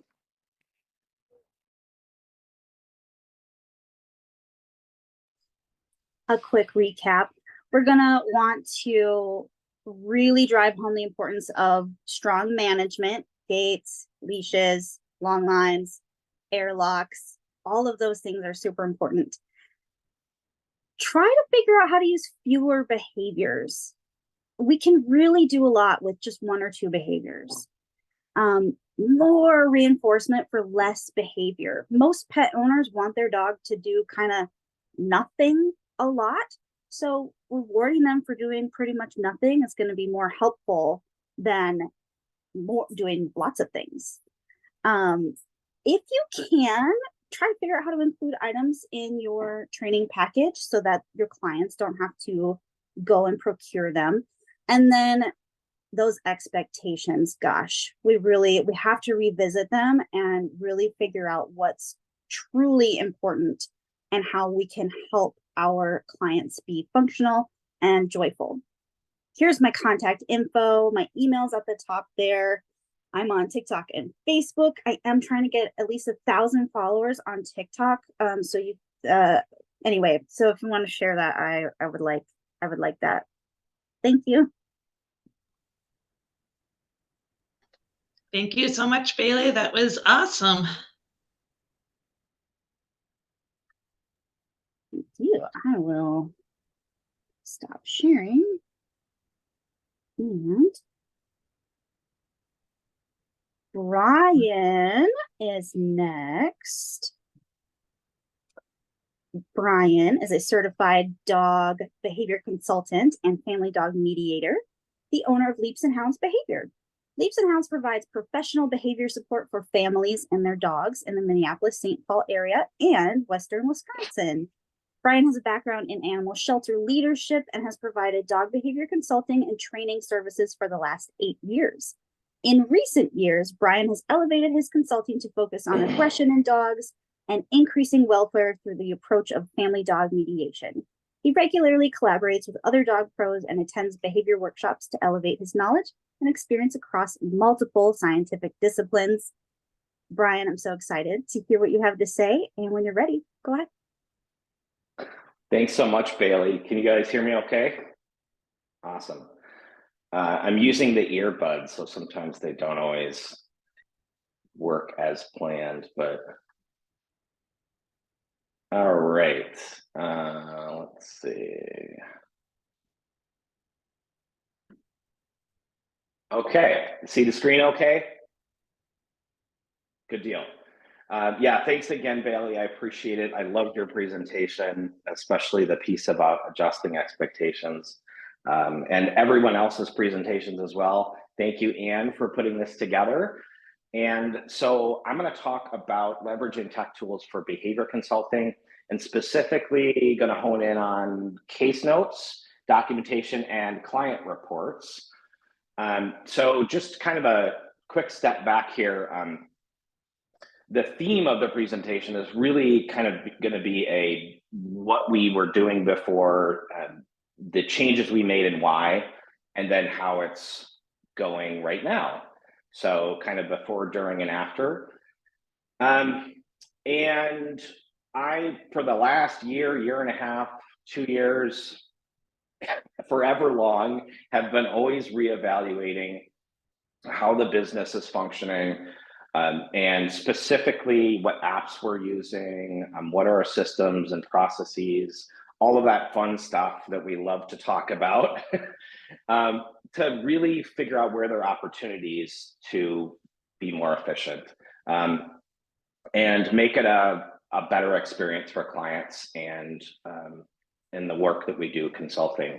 So I want to start off by addressing kind of a fundamental question, which is, why do we need documentation and reports to begin with? Because it's something that I always am asking. And as I've been going through this process, it was like my starting point. So I'm going to make an argument for a little bit more documentation versus less.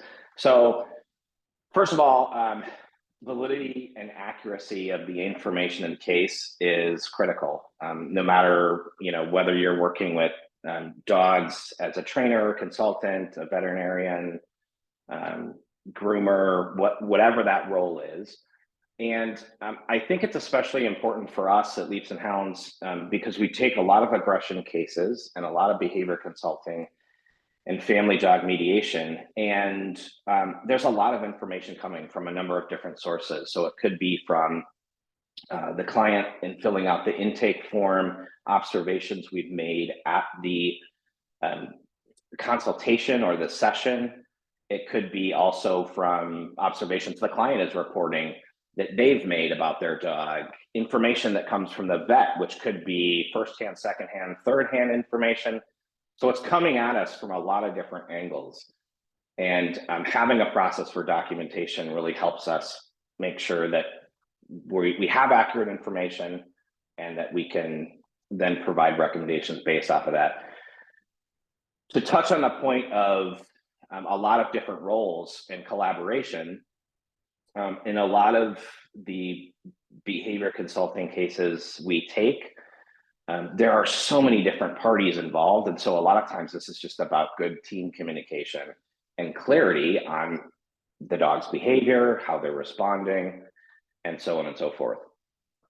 It is also obviously for those of us that have certifications, it is in the code of ethics or standards of practice for most independent certifying agencies to have documentation to the client or for the client.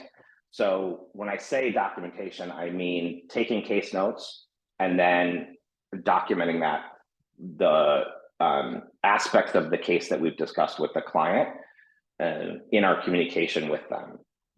Also, for behavior consultants, we are required to collaborate with the veterinary team. So that means communication, documentation there, and it's just good values for any professional, and certainly for us. So there is also a lot of risk and liability for any cases that were, involving dogs. And I always like to say, like, dogs have teeth, we'll use. I'm not an attorney. I'm not giving legal advice here, but there is a lot of risk and liability for these cases, especially aggression cases. So CYA there. Some more considerations beyond the why is the what. So what do we document is a big question. And I'm going to try and hit on some of the points here. Bites, aggressive incidents, we're documenting those. Again, internal case notes and then communication to the client. The case factors that we've discussed with the client, our plan and recommendations, any setbacks that we may be having, we're going to be documenting that. We're really tracking progress well through data tracking. And if the client isn't adhering to what we've agreed on as far as our plan and recommendations, that's usually a little bit more of a sensitive discussion. So I'm not just going to send an email and say, I recommended this, you're not doing this, right? And I like to have a face-to-face conversation with the client, whether that's, I think somebody mentioned earlier, having those discussions. I think it was you, Bailey, having those, or maybe it wasn't you. I think it was Stevie actually, having the discussions within the session rather than having discussions outside the session. So that's where I'm having that discussion and then documenting that conversation afterwards. At the end of the day, this is really a matter of where do we need to be spending our time and where do I need to be spending my time? And is it in documenting everything? Or is it that actual consulting piece, that work with the clients, that face-to-face time working with them and their dogs? And the answer in my mind is it's a balance, because it really depends on the caseload, the cases that one might be taking, and all those factors I mentioned. So this is kind of like, as I was going through the process, this is where I identified that we were getting bogged down. Figure about 10, 15 clients a week that we're working with, and sending a client the report again of our recommendations, any incidents, the presenting behaviors, all of that after each session, and sending a separate summary to the vet. That was about 22 hours a week in documentation and reports to clients, basically a lot of emails and admin time that was getting chewed up. So as I looked into the process, there was this effect that was happening, And I don't know how else to describe it other than using the word regurgitation. So there was this regurgitation of information that was happening. So the client would fill out the intake history form. For us, it's on our website when they schedule. And then I'm printing that off and prepping for the case, and I'm writing my notes down. And then I meet with the client. I'm writing more notes, the recommendations, again, all that that we do in a consult, and then going home and typing that and sending that back to the client. Not all of it, but the key parts, and especially the recommendations. And then sending a separate email to the vet. So there was this like manual input of handwritten notes that created a lot of duplicity to then to just have to turn around and type it again. So this was impacting our business in the following ways. I mean, it was pretty significant. I'm working off the clock late at nights, trying to get reports done.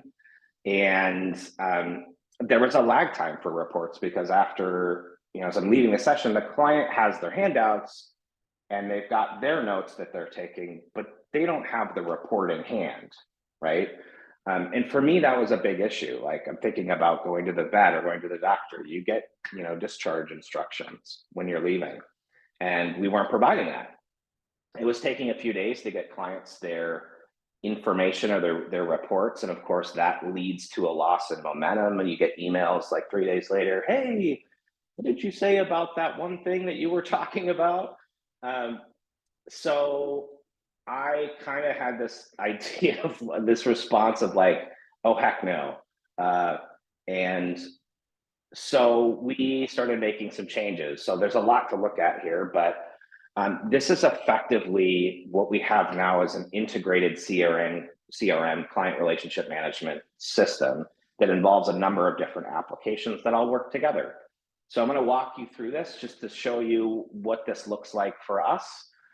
And hopefully if I have time, I'll be able to share a little bit of the internal part of this. But Acuity is our scheduling app. Many folks have heard of that or use some version of that. It also has some client relationship functionality or management functionality. You can take some notes, but you can't really send an email template from that to the client. So that wasn't going to work for us as a standalone option. But the way we have it now is they schedule through Acuity. They fill out all their intake information. Zapier is a wonderful app, which I love very much. And it basically helps two apps talk to each other. And you can transmit data or information between the two of them. So we set up Zapier, and I have to give a huge shout out to my admin assistant, Julie here, who did pretty much the bulk of this. And she is a wizard with Zapier and Salesforce. So Zapier gets the information from Acuity when a client schedules that consult. It then tells Salesforce to create a record. And Salesforce is a CRM app or platform that's using a lot of sales leads on businesses. It then creates that record in Salesforce, and it maps all the information from the history form in different fields into Salesforce. That then is the place where I can take notes. I can, when I'm sitting down with a client, I've got my laptop, we're talking, I'm taking notes. And then I can insert the recommendations into the Salesforce field, the recommendations field. And I do that through Text Expander. So huge shout out, by the way, just to give a shout out to one of our other wonderful colleagues, Jen Wilness with Veterinary Behavior Specialties. She turned me on to this app. Text Expander was a different app, but same thing basically. Text Expander stores our protocols or templates or hacks in family dog mediation. We use a lot of hacks. So it stores all that information. And then I can, in the recommendations field in Salesforce, just type control. And if I wanted to insert a Mr. Rogers hack, MRH, it populates that right there in the field. There's a little bit of customization with that, but it's pretty minimal compared to having to go find a previous template that I have in Google Docs or a previous email that I sent with similar recommendations. So then that allows us to put all our recommendations in the field. I literally click a button, it then creates an automated template in Salesforce that pulls information from the various fields into an email format that literally just gets sent to the client. I attached the handouts. That whole process now takes about 10 minutes at the end of the session. So this was like a huge game changer for us, because the benefits of this are a significant reduction in documentation time. 78% is what I calculated in getting that report to that client. The client has the report in hand before I leave. So I can say, "Did you check your email inbox? Awesome, you got the reports. Great, we're good to go." And that sets them up for success right away. And then I usually do vet summaries like a couple of times a week, so I can do those in bulk. That usually takes about 2-3 hours of work. So that's outside of the session. But what this means really is more increased availability for clients, pending projects, and I've been able to jump in and launch a puppy program because of this, and that's been wonderful. And of course, more sniff spots with gels and Nature Boy there, as you can see, my 2 dogs, and they love that. It frees me up a lot. There's been some notable costs. I want to go through those as well. I mean, anytime we're making technology changes, thank you, Anne, there's a lot of increased expense there in Salesforce for licensing. The setup, let's see, what was I going to say? Text Expander is pretty minimal, and Zapier is pretty minimal. We've had some minor glitches in Salesforce, but we've worked it out. And then I have a mobile data line expense to be able to connect to the internet when I'm meeting with the client. Connectivity can be tricky, but usually people have Wi-Fi you can hook up to if you need to, so that works. So that's pretty much it. Thanks for listening. Of course, I'm happy to answer any questions and bounce ideas off anybody that's looking at technology and how this can improve their business and how they work with clients. So that's all I have. Thanks so much. Thanks, Brian. I know that's something all of us struggle with. Let's welcome Anne to the stage. Anne has been training dogs for over 15 years and founded Downtown Dogs, where she was immersed in social behavior, and now owns Call of the Canine, where she helps dogs and their families live their best life together. And when you're ready, Anne, go ahead. I'll time you. Awesome. Okay. Can everybody hear me? Yeah. Okay. Well, then and Bailey, you're timing me, right? Because I can't do all those things. Yeah. Okay. So we are going to dive in and talk really briefly about some of my favorite things, which are family dogs, ADHD, and autism.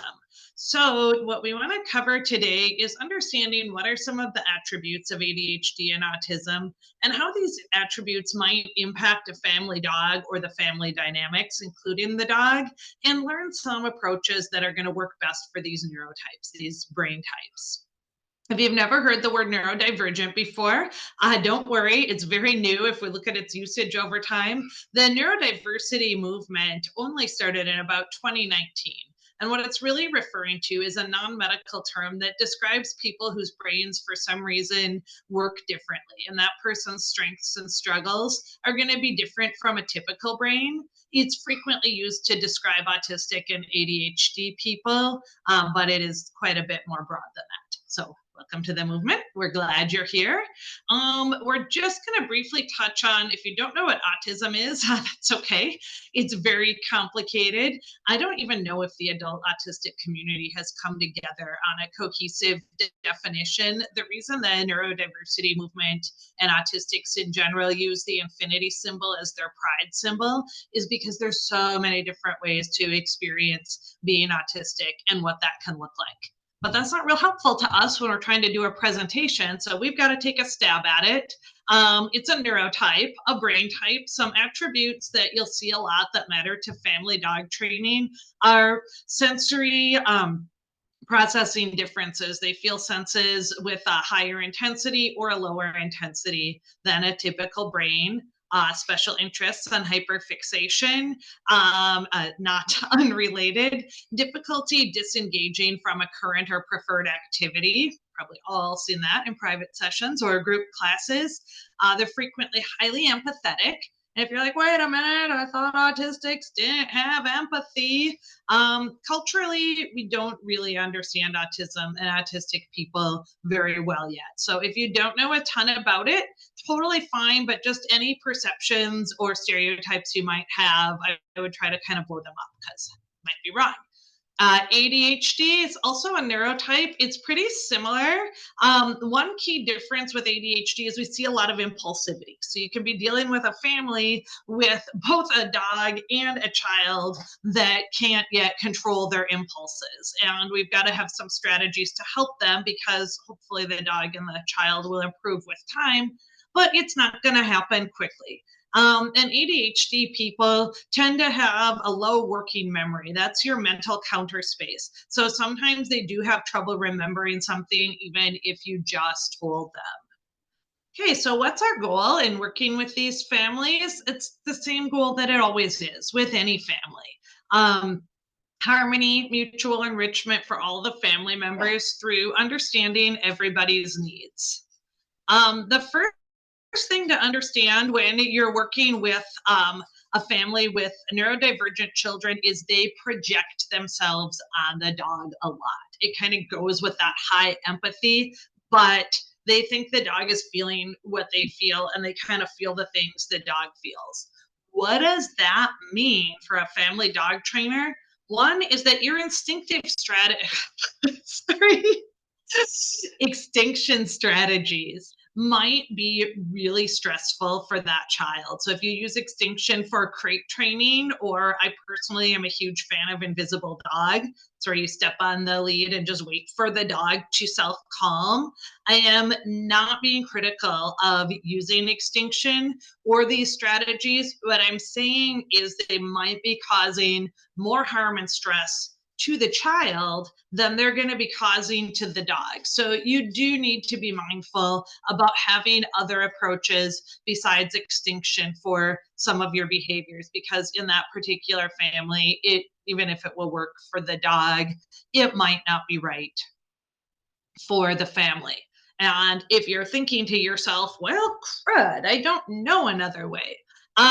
That's not as big of a deal as you'd think. Your best skill in these cases is going to be a good creative problem solver and facilitate really good collaboration with the families. I have found almost without exception that parents of neurodivergent children are really good at creative problem solving. So for instance, with crate training, with one family, the mom used one of those plastic totes, lid off, obviously, but it was a little Boston puppy, and she made that into his bed so he could lay right next to her, and she could have her hand dangling into the tote. That way the puppy was nice and safe as they slept, but we didn't have to go through that distress of the kid saying he's crying for his mom and feeling distress at that. Or there was one case where I really did feel like we needed to do Invisible Dog.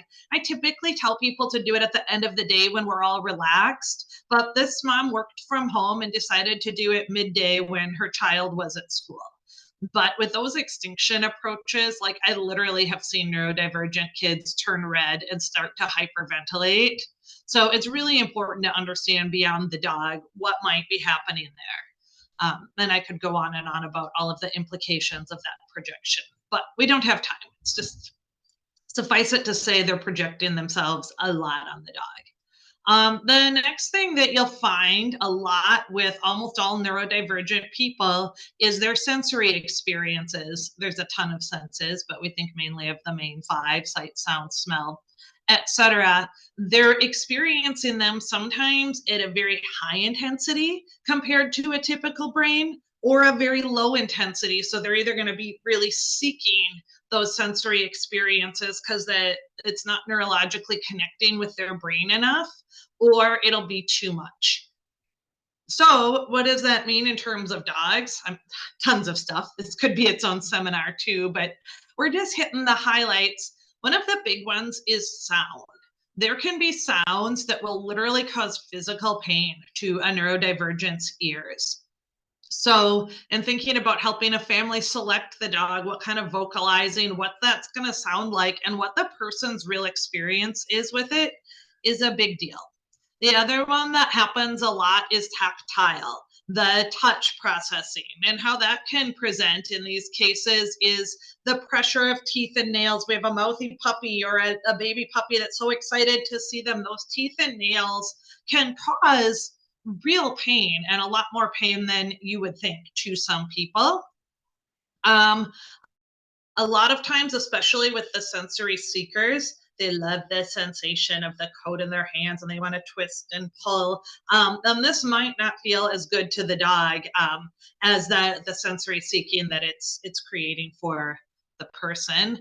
And a lot of times neurodivergent people can't tell how much pressure they're putting on something. So that could be a child that's either holding the dog too tight, or sometimes they don't put enough pressure and it feels really tickly to the dog, and then the dog wiggles, and then we get into the teeth and nails, and then pretty soon the kid is just avoiding the dog. So if there's too much pressure, sometimes, like one solution one family came up with is the way the kid held the dog was just the right pressure for the car. The dog liked to be held a little more securely in the car. So, okay, that child is the designated car holder. That's their job. If it's kids that aren't putting enough pressure on, practice with a stuffed animal first, because especially if there's anxiety in the mix, all of a sudden that one is going to get really out of hand really fast. But as a trainer, it's important to know that that child doesn't necessarily perceive how much or little pressure they're putting on, and you need to help them. Okay, so what are some strategies that we can use given this kind of high level background information of what that might look like? The first thing, and I think Bailey talked a little bit about this too, maybe not in these words, but when you're doing these training games and approaches, foster empathy. They've got all that natural empathy anyway, and we can foster their natural empathy to build relationship and have fun. Don't focus on perfection. It'll be so common that the kid is like, puppy, sit. And the parents are like, oh, now tell him yes, to time that marker. Don't time the freaking marker. Who cares? If the dog is getting attention and food and play, it's having a good enough experience. And yes, I know you can get it more precise. I know you can get better responsiveness, but that is not our goal here. Our goal is building a relationship. So what are some strategies? Neurodivergent children and dogs alike love patterns. So I'm a huge fan of using pattern games and using patterns to break up interactions that don't work. So my favorite example of this is the game that I call the Candy Scramble. And what we have, if we have a situation where the dog gets excited to see the kid and they jump and bite all over him, and the dog doesn't have the impulse control and the kid is freaking out, we can usually predict the times that that's going to happen. Usually when they wake up in the morning or when they get home, it's at those reunification moments. And that is a time to play the Candy Scramble game. A boring trainer might just call this a scatter, but it's not.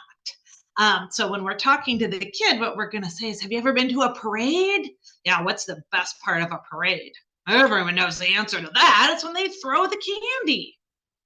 So they've got their bowl the dog has their bowl of kibble, and that's going to become their candy. You may have to have the kid behind some kind of a barrier. Freestanding fences are your friend. If the dog's going to jump up at the bowl, and then the kid can candy scramble, toss a scatter.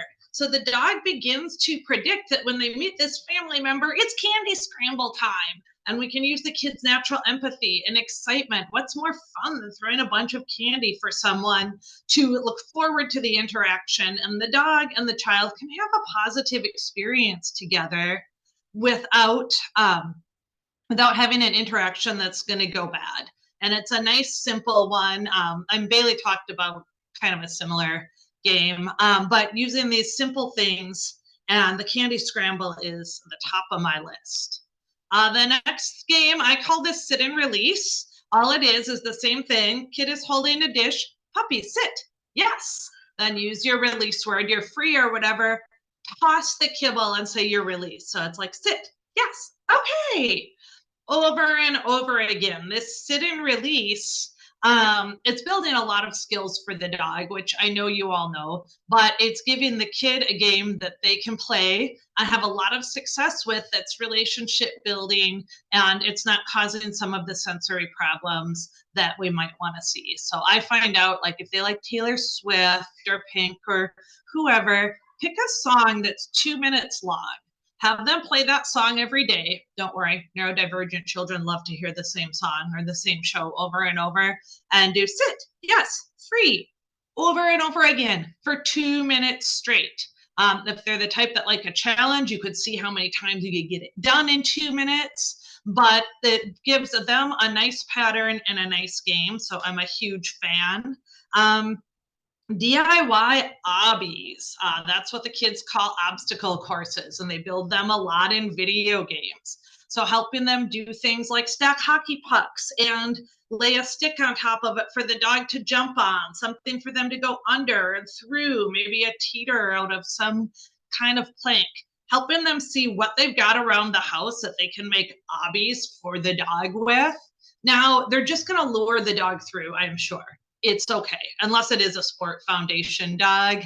I get it. I know all of the arguments, but it's keeping the dog from jumping at them. It's giving them a positive relationship. If they just lure the dog through their living room, that is absolutely okay. What it's doing is engaging their creativity and giving them something fun that they can do with their dog. Oopsie, that's actually as far as I had planned. How am I coming for time? You are a minute, 15 seconds. Oh, okay. Well, then I guess put any questions in the comments and I will try to get to them there. But I hope this was helpful and thank you for listening. Absolutely. Thank you. Next, we have Jess, and I will introduce you as we get ready. Here we go. Jess has been training professionally since 2011 and loves watching relationships develop between owners and dogs. She especially loves helping owners better understand the needs of their individual dogs and how to best meet those needs in a way that works for everyone. Jess has extensive experience in dog sports, including world championship podium and top 10 placements in disc dog, several incredible dog challenge appearances, and multiple Minnesota state championships, both overall and freestyle flying disc. She currently competes with her 5 dogs in disc dog, agility, nosework, and competition obedience, dock diving, and dryland racing. They also enjoy herding, hiking, camping, stand-up paddleboarding, mountain biking, and taking road trips together. Jess, when you're ready, go ahead. Awesome. Thank you. I'm going to get my screen share up on here real quick. And all right. Are we good on slideshow? Does that look good? Okay. No, I just see your face. Oh, you just see my, oh no. Okay, hang on. Sorry. All right. New. Oh, and could you stop sharing?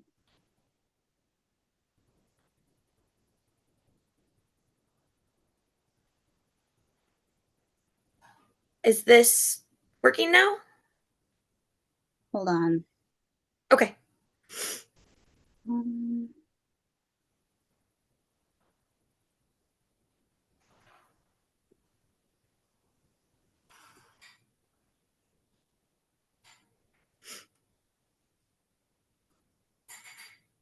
Is that better for everyone?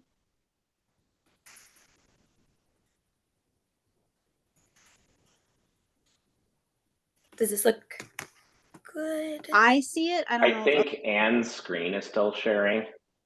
It looks like.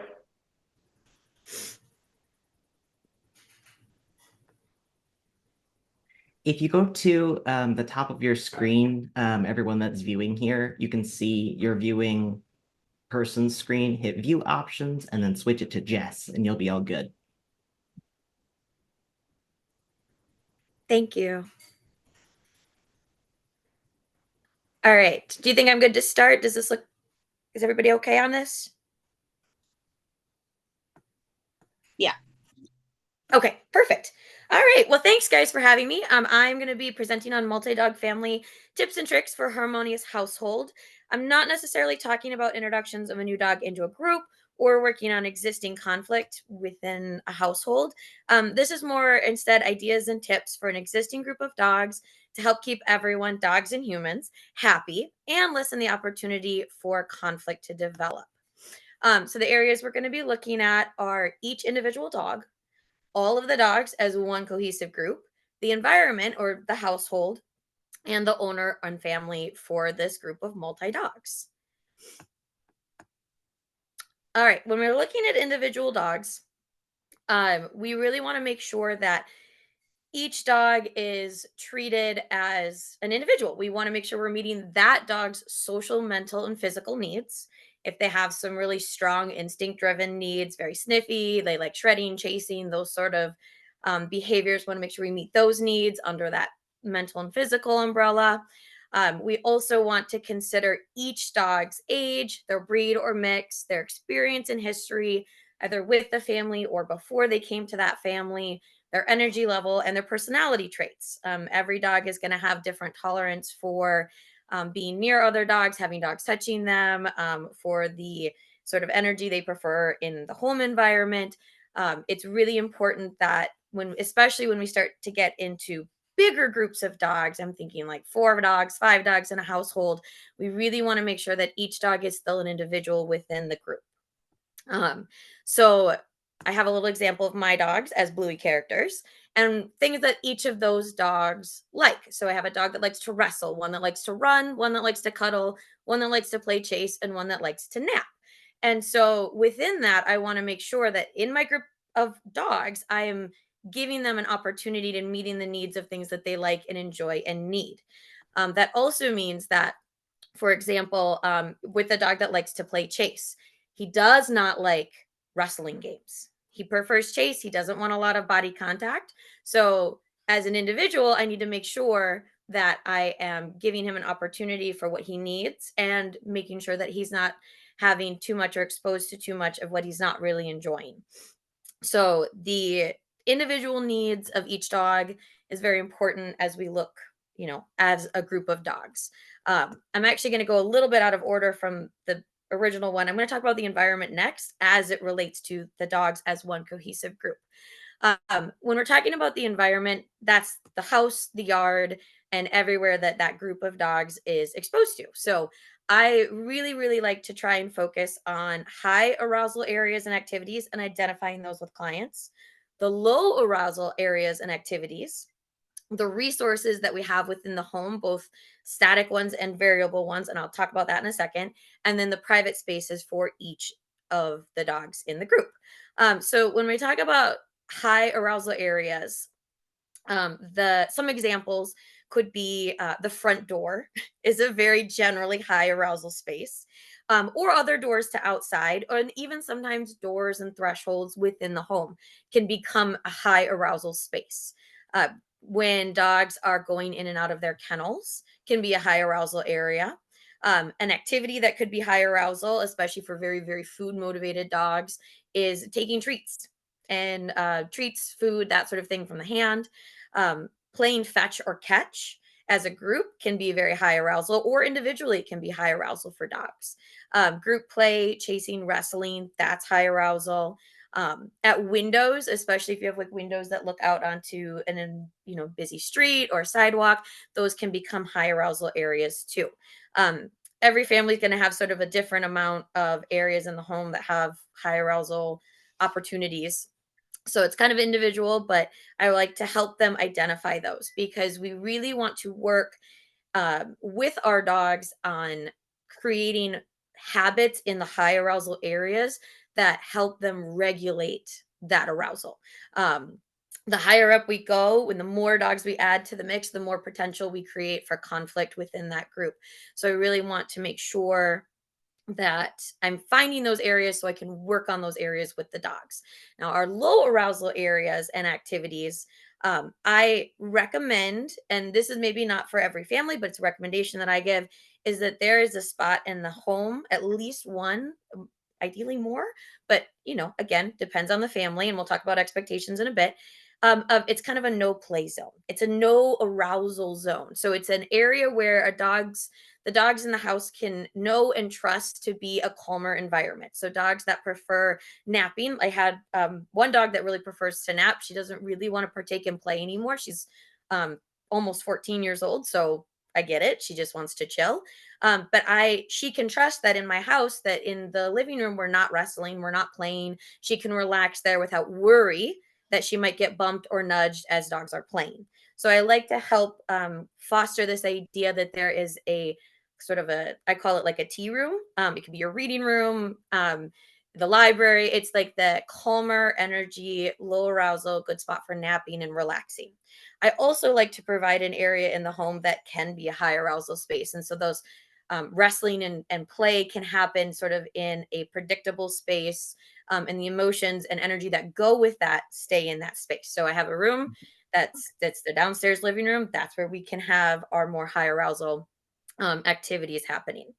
So the we have our high arousal areas that we've identified, our low arousal areas that we're trying to promote.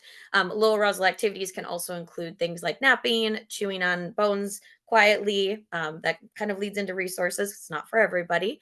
But, I want to make sure we have low arousal areas that can be predictably safe for those dogs that enjoy that side of living in the home. So, with resources, I like to think about the resources we have that are static and variable, and resources being those things that the dogs find valuable. Resources can fall anywhere into toys, food, people, and attention, other dogs, water bowls, their bed and sleeping spaces, and different areas. The kitchen can become a resource. The area, if you have a lot of dogs, you generally have a food prep area for them. That space can be valuable and a resource. The bedroom, kennel areas. The static ones are ones that don't move. You have your kitchen, the kennel space, that sort of thing. You have your variable ones where those are our Benebones that we have out, or the squeaky toys or fluffy toys and things like that we can have a little bit more control over where those are and what we're doing with those. And I also want to look at the private spaces we have for dogs. So in general, that could be a kennel. It could be using baby gates to have rooms blocked off where dogs can have individual time away to relax. I like to encourage people to have a private space for each dog to eat their meals. When you have bigger and bigger groups of dogs, it's just a nice way to manage meal times by having them just have individual places where they don't have to worry about, the dogs don't have to worry about what anyone else is doing. They have their private space to eat. When it comes to our low arousal areas and the areas we're trying to promote relaxation and napping, I always like to play the N+1 game when it comes to beds or spaces they can sleep. So I have 5 dogs. In my living room, I have 6 comfortable places they can nap and rest. That way, there's always one extra available where we don't have to worry about competing for those resources because there's an abundance of them. Things like our food not our food, our toys and bones, that's going to be group dependent. But I always try to have extra of those. So I have Benebones all over the house. I'm going to say there's probably about 10 on the floor at any given moment. So that in my case, for my dogs, it works. It's not for every group, but I like to make sure there's an abundance so that there's no conflict created with having only maybe 5 out for the 5 dogs that I have. I'm going to just move to the next slide. Our group skills. This is my favorite thing to talk about. So I love talking about group skills for dogs. We actually, when we start these, you start them as individual. So these are all skills I want to teach to the dogs one at a time. And I want to teach them and then sort of up my distraction for those skills before I start to work on them in groups of 2, and then groups of 3 and groups of 4, and so on, and depending on how many dogs are in the home. Name game to release or reward is one of the most helpful ways of controlling arousal at some of those areas we identified earlier. There's a video in the next slide that I can show you a quick demo. So I'm going to hop over to that, show you this video, and then we'll go back to the previous slide. So what I'm going to do in this video is each dog is waiting at the doorway to the yard. So they're going to go outside. One at a time, I'm saying each dog's name to release them to come outside. My goal is eventually for all the dogs to be cool and calm mindsets. So I don't want them really amping up in this situation, even though they would like to because they're about to go run outside. And that's one of their favorite things. And I also want what I call their listening ears on. So I want to make sure that they are paying attention and really thinking about what I'm saying as they go outside. So I'm going to play this real quick, and I'm hoping I can make sure that the sound works. You can see the dogs coming out. Hi. Pam. Codex. Danger Mouse. Hi. Chaos.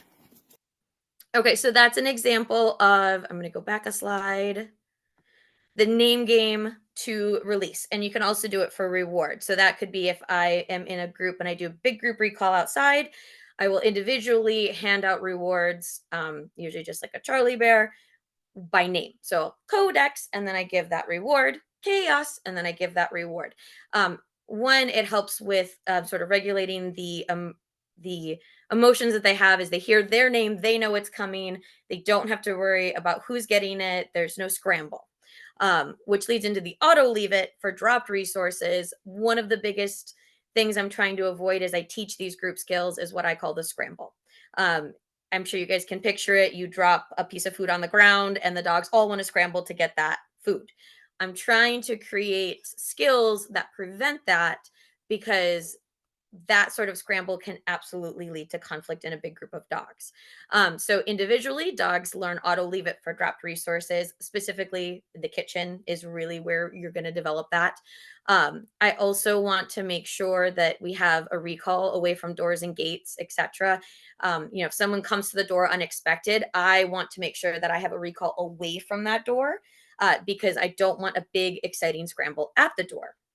And so out of play is also important because, again, that's one of our high arousal. It couldn't be a high arousal space.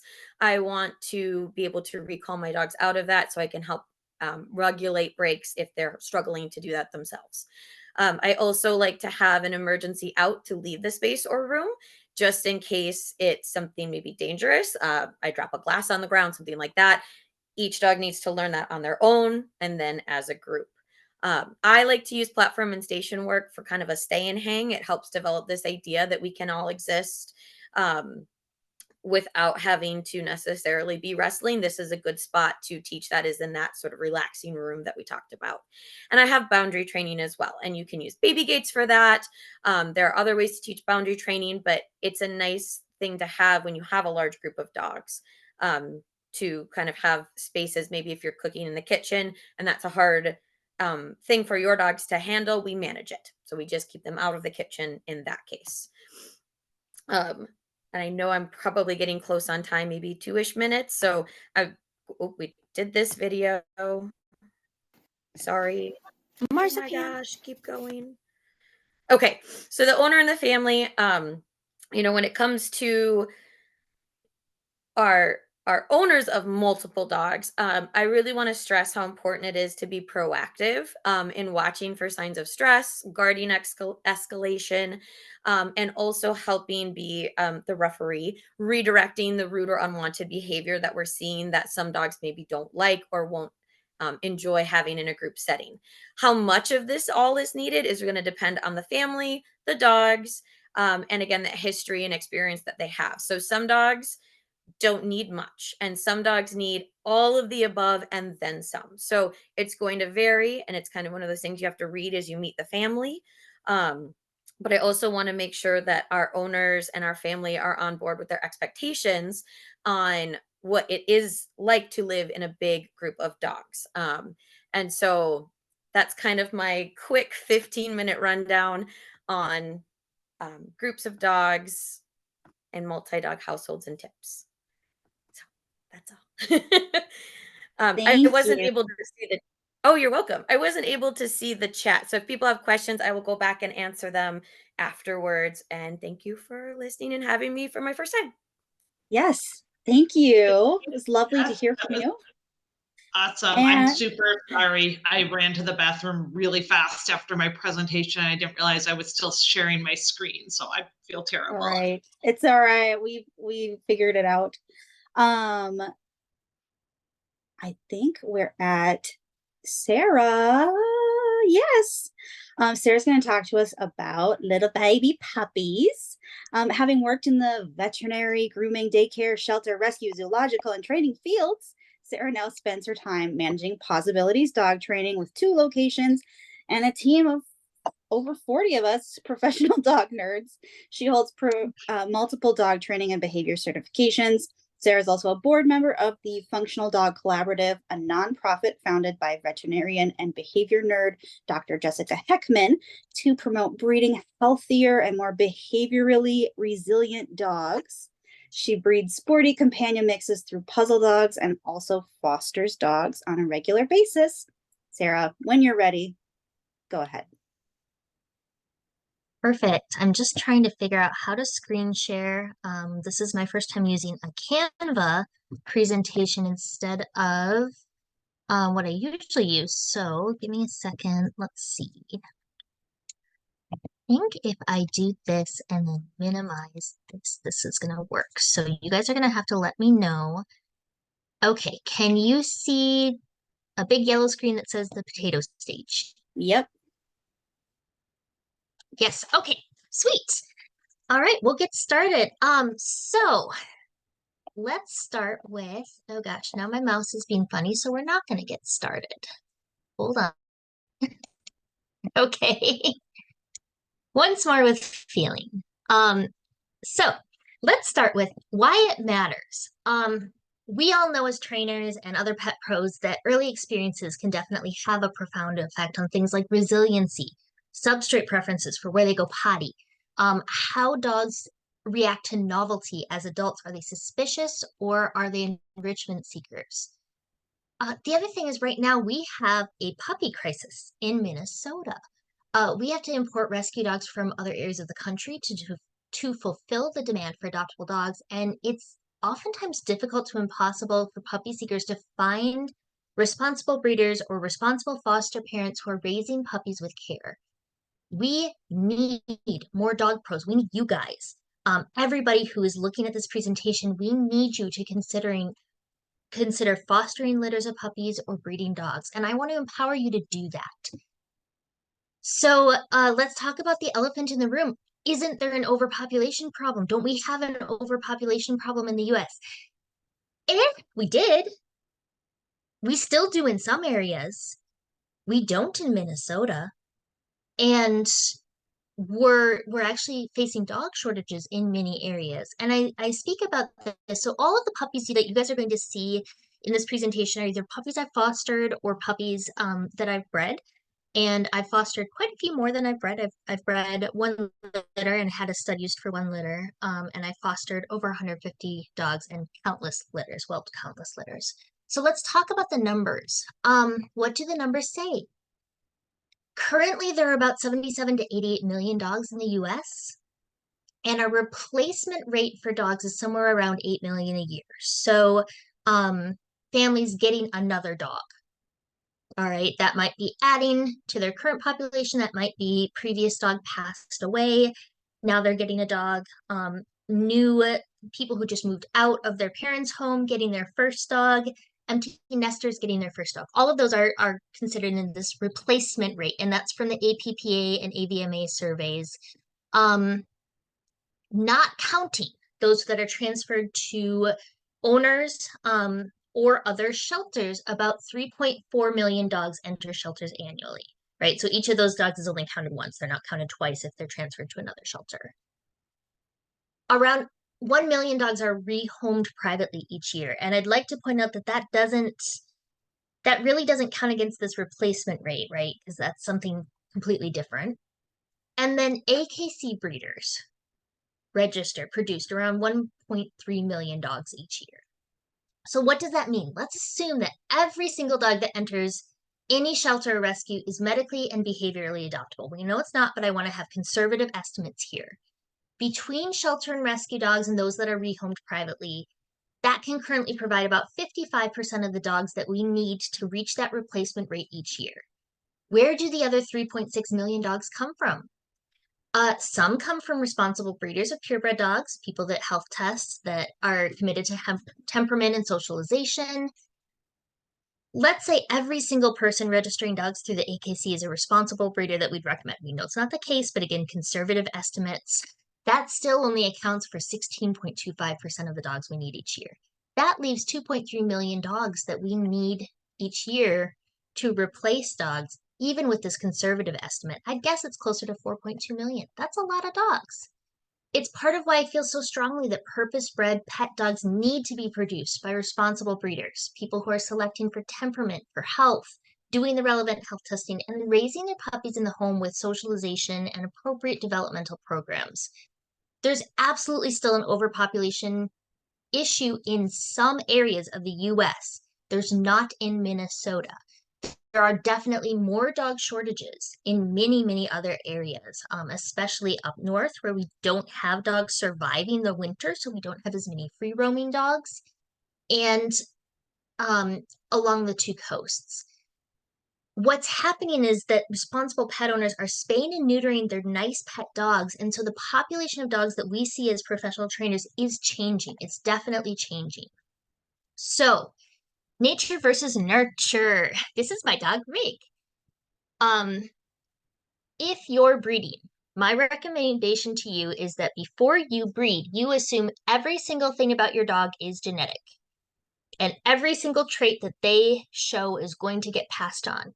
Rig is a dog who I bought as, all of my dogs are companions first, but as a breeding prospect, she's going to be spayed. She can be fearful. She's behaviorally a little bit brittle. She can have some leash reactivity, and a couple of her siblings do too.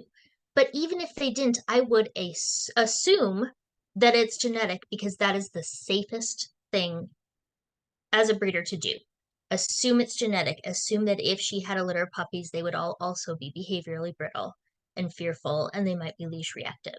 And I say that I love her dearly. I would love to have a daughter of hers. It's not worth the risk.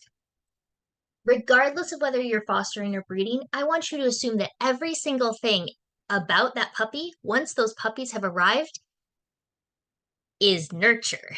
Assume every single thing can be changed with socialization, because again, that is the safest way to make sure that you are providing everything you need to puppies to grow these little potatoes into really solid, stable, happy dogs. Genetics absolutely matter, but we can definitely shift the needle a lot with our early interventions. So I want to do a short little case study. This is Coconut and Cashew. Those of you who are friends with me on Facebook saw these little peanuts a lot over the summer. These puppies were found in the woods when they were just a few days old with their mother, who was severely malnourished. She had to be separated from the puppies because she was literally starving and didn't have the resources to care for the puppies. They were bottle raised. These two girls came to me at 6 weeks of age. They're from tribal lands, and they had some pretty significant guarding going on. Really significant food insecurity. And you know what? That makes a whole heck of a lot of sense given their background, right? We know that maternal starvation and maternal stress in utero changes how the adrenal system develops. We know that it changes how much gray matter is available in the brain. So puppies, people, rats, any mammals whose mothers are under a lot of stress, when the puppies, people, rats, other mammals are developing in utero, the composition of our brain actually changes. And so we know that these puppies are likely predisposed to have some anxiety and to have much more active adrenal stress systems and be much more frantic about food. We also know that because these puppies come from tribal lands, a lot of the free roaming dog populations in those areas are naturally selecting for increased resource guarding because it's a behaviorally useful trait. If you guard your food, you ensure that you have enough food to survive, right? So we have a couple things going against these puppies. And they're bottle raised. So we know that, okay, that is also a factor in developing some guarding issues. We know that that can be a problem. So with these two puppies, I took them in at 6 weeks, and they had their substrate preference was for fluffy towels and blankets and things like that to potty. So we worked on some of that stuff like potty training, but we mostly worked on this food insecurity. And you can see fat puppies in these pictures. You better believe that I was free feeding these little peanuts, because that is the fastest way that we can start to shift them from a thought process of scarcity to feeling like, okay, yes, there is enough. There's enough. And then I also did counter conditioning. I did a lot of classical conditioning. I did a lot of hand feeding. I did a lot of stuff.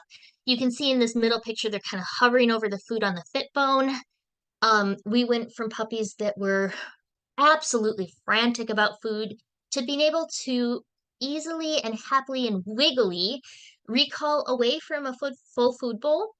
We went from puppies that were having puppy scuffles at 6 weeks old to puppies that could eat side by side and maintain loose, wiggly, happy body language. We went from puppies that would hover and hoover, fork down their food when they were approached by a person, to puppies that, when I approached them when they were eating, would stop eating and look up at me with those bright, hopeful eyes and those little puppy wiggles like, oh, what do you have? This is great. And this is the kind of stuff we can make lasting changes, you guys. How cool is this? One of these puppies I'll probably never hear about again. That's just the thing of fostering puppies. But one of them went to a family friend of mine who has other pets and has lots of small kids, and they've maintained the exercises I asked them to do, and their puppy has no guarding. Even when things happened, like little Opal's walking around one of the kids with food in her hand, not a problem. So, the impact of early intervention. I love this graph. So this graph, let's say that you have a range, and the range goes from unlikely to guard to very likely to guard. That's that black line in the center. The genetic package that you start with is going to determine where on the range you are able to fall. I'll never be a professional basketball player. I do not have the genetic package to do that. It's not within my genes. A Pekingese is never going to be a high-level herding trial dog. It's not within their genetic package. So that dotted blue line is where you're going to fall. This is where Coconut and Cashew are likely to fall as far as resource guarding, right? They're never going to be dogs that are super unlikely to guard because they have a lot of natural selection behind them for guarding behaviors. But through early interventions, we can shift the needle of what behavior is actually expressed as adults. So that far right blue triangle, if we did nothing with these little puppies when they came to me at 6 weeks, they're probably going to be resource guarders as adults. We've kind of already set the stage for that. But through early interventions, we can end up with puppies who are on that left-hand triangle. They might still be likely to guard if put in situations that promote guarding, but look at how much less likely they are. That is what our socialization can do. All right, one more quick case study, and then we'll talk about what we can do. Iroh's vacuum. So Iroh is my keeper puppy from my last litter. This is him as a puppy, and then him as an adult. He's going to be a forever puppy. He might look familiar. He's Mooch's brother. So you guys got to see Mooch earlier. When Iroh was about a year old, got a robot vacuum that self-empties, and it is loud when it self-empties. It's this big whirring noise, and oh my gosh, you guys, it is Iroh's jam. So whenever the vacuum empties, it doesn't matter what Iroh's doing or where he is in the household, he leaps up and he runs to watch it with just like the most wiggly, happy little body language. And at first I was like, huh, okay, that's weird, but you do you, Iroh. And then Lindsay's Mooch was over at our house one day when the vacuum emptied, and you guys, Mooch did the same thing. And I went, okay, you know what happened. When these puppies had their ears open between 2 and 3 weeks old and didn't yet have fear responses, because little tiny potato puppies don't have fear responses yet until like 5-ish weeks. So there's a period of time where their ears and eyes open, but they don't yet have a startle response. It's really cool. You can do a lot during that time. I would wake them out of a sound sleep by running the vacuum in their room, and then there'd be food. And that little bit, and I didn't do it a lot, but I did it a few times when they were just little tiny potatoes whose ears just opened, and they'd wake up out of a sound sleep, and I'd be vacuuming, and then there'd be food. And that little bit changed that conditioned, that classical reflexive response to noises. And that maintained into adulthood. How cool is that? Like, I get goosebumps. So freaking cool. So what can we do? I know I've got like a minute and a half left here. Early interventions. There is so much we can do in the first 3 to 4 weeks of a puppy's life to set them up for success as adults. So you can see here, I've got substrate preference training. That far left video is a foster litter I had. And then the litter with the blue whelping box is Iro's litter. And then you can see either coconut or cashew, I think that's cashew, in her little puppy litter box where I was starting to switch her from the substrate preference of fluffy towels to let's litter box train you. I litter box train puppies. You start them at literally like a week and a half. You start them very, very early. As soon as they have that instinct to toddle away from their bed to go potty, I start substrate preferences. I personally use alfalfa pellets because it smells like grass and it is not similar to anything else that puppies are going to encounter in the home environment. So if I use things like potty pads, they're a lot more likely to be like, I have to pee, I'm looking around. This bath rug is very similar to a potty pad. And that's how we get dogs who are going to rugs to potty, which is what my rig did as a puppy. You can see enrichment for little puppies is messy.